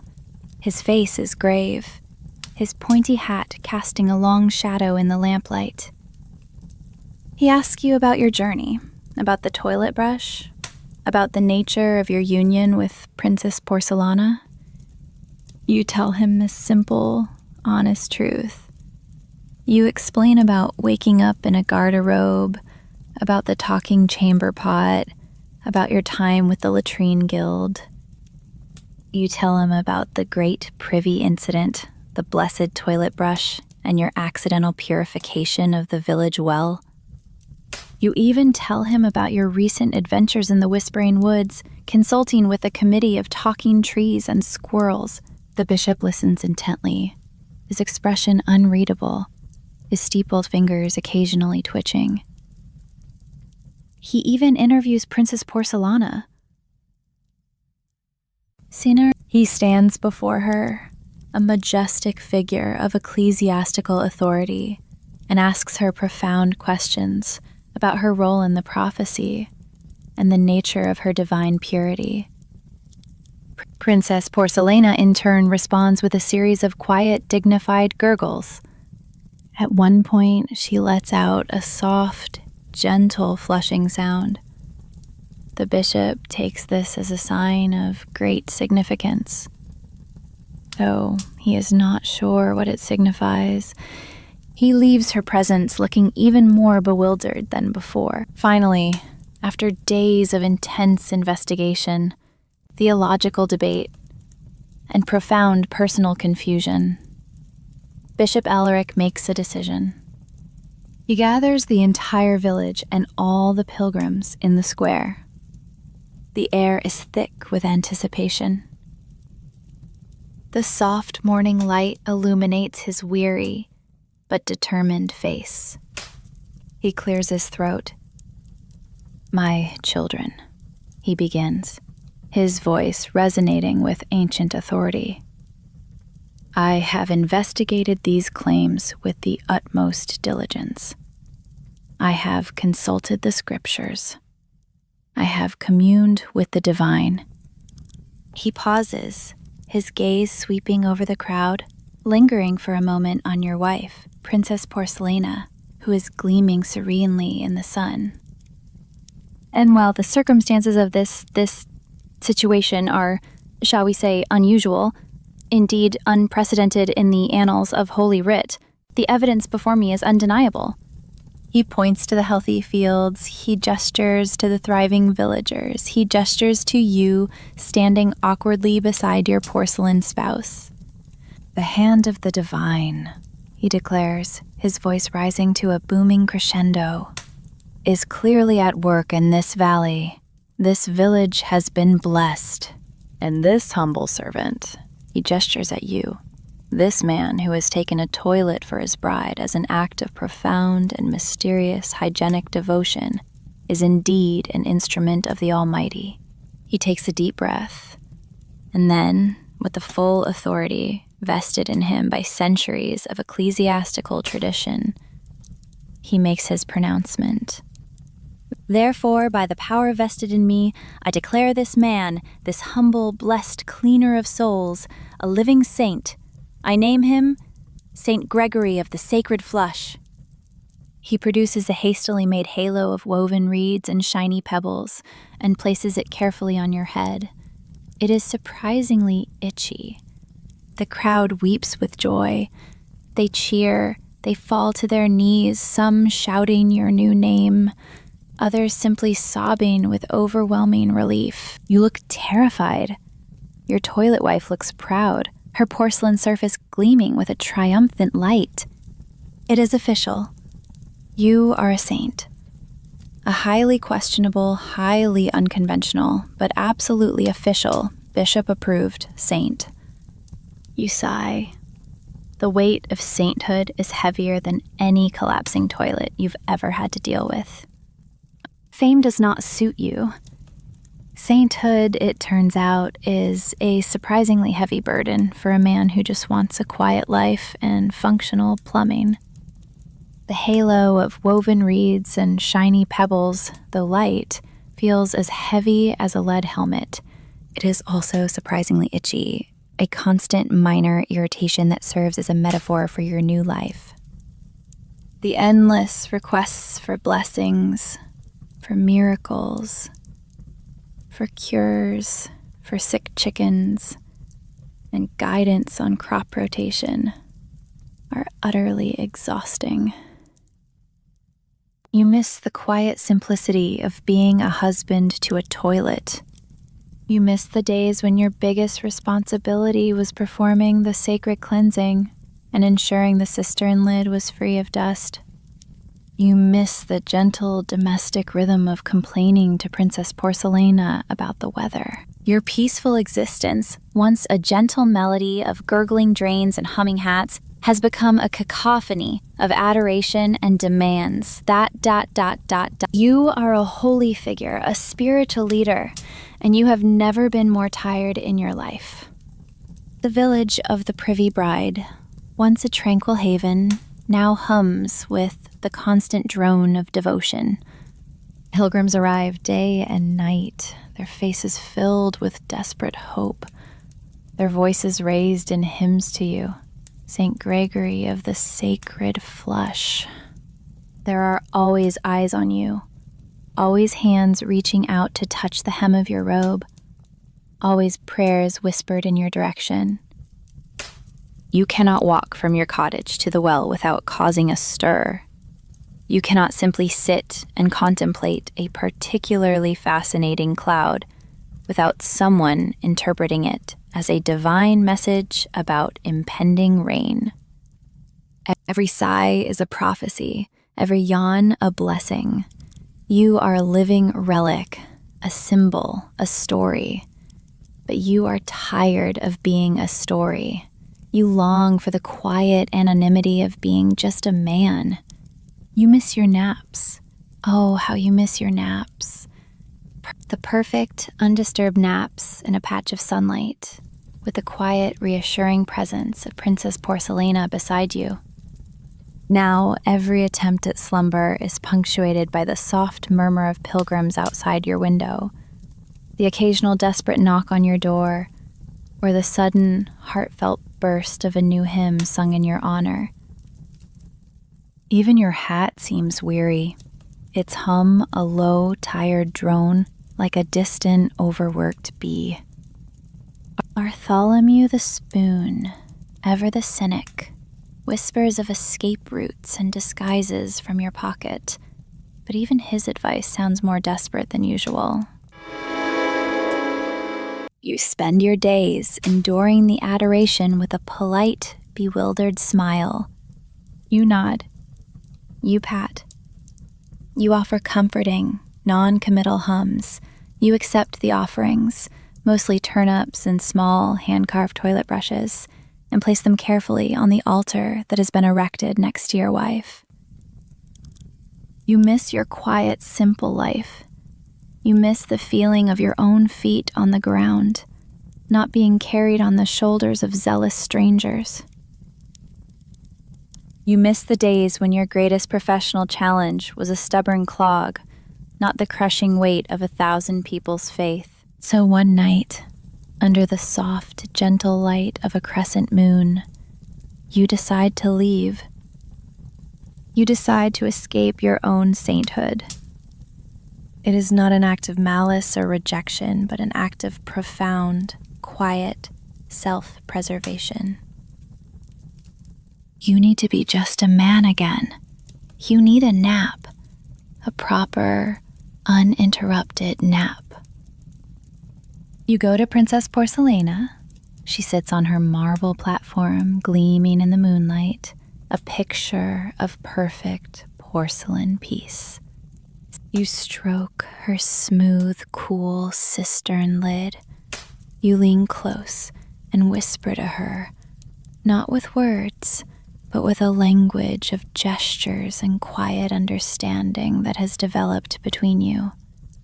You polish a small spot on her side in a way that means, I must go, but I will always cherish our time together. You gently lift and lower her velvet cushioned seat in a way that means, forgive me, my dear, I am just too tired for sainthood. She responds with a soft, low, gurgling sound from deep within her pipes. It is not a sound of distress, but of quiet, loving farewell. She understands. She is wise after all. She has always been a better listener than a talker. Dr. Parts, you pack nothing, you need nothing, your life of possessions is over. You quietly slip out of the cottage, your footsteps making no sound on the clean cobblestones. Your buzzing hat is already on your head, humming a low, conspiratorial tune of escape. Your whispering spoon, Bartholomew, is tucked securely into your pocket, unusually silent, as if he too understands the gravity of this quiet rebellion. You take one last look at your blessed toilet brush, leaning in its place of honor by the door. You leave it behind. Its destiny is here, with the people who believe in it. Your destiny is elsewhere. You leave behind a thriving village, a beautiful legend, and your own unwanted holiness. As you crest the last hill overlooking the valley, you look back one final time. The village of the Privy Bride, usually a beacon of cleanliness, is shrouded in a gentle mist. Its myriad candles and torches, lit by the pilgrims, twinkle like a constellation of earthbound stars. In the center of the village square, illuminated by the soft, constant glow from the purified well, you can just make out a new structure. The villagers are lovingly polishing the marble statue they have erected in your honor. It depicts you holding a toilet brush aloft like a sword, a serene, beatific smile on your face. Wanimim mutter die in early. It is a good statue, it is just not you. You sigh, a soft, weary sigh of release. You do not look back again. You wander into the mist, a humble, anonymous figure once more. The road before you is dark, but it is also wonderfully, blissfully empty. You are not seeking adventure or glory or another kingdom to rule. You are looking for your next nap, a quiet ditch somewhere, a peaceful haystack where no one will ask you to bless their kneecaps or interpret the wisdom of a plumbing manual. You are and will always be a humble traveler in a world that insists on making you a sanitation expert.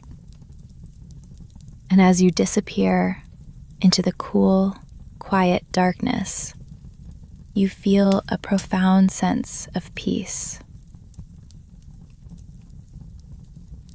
The story of Saint Gregory of the Sacred Flesh is over. But your story, the story of a man who just wants a good night's sleep, can finally begin again.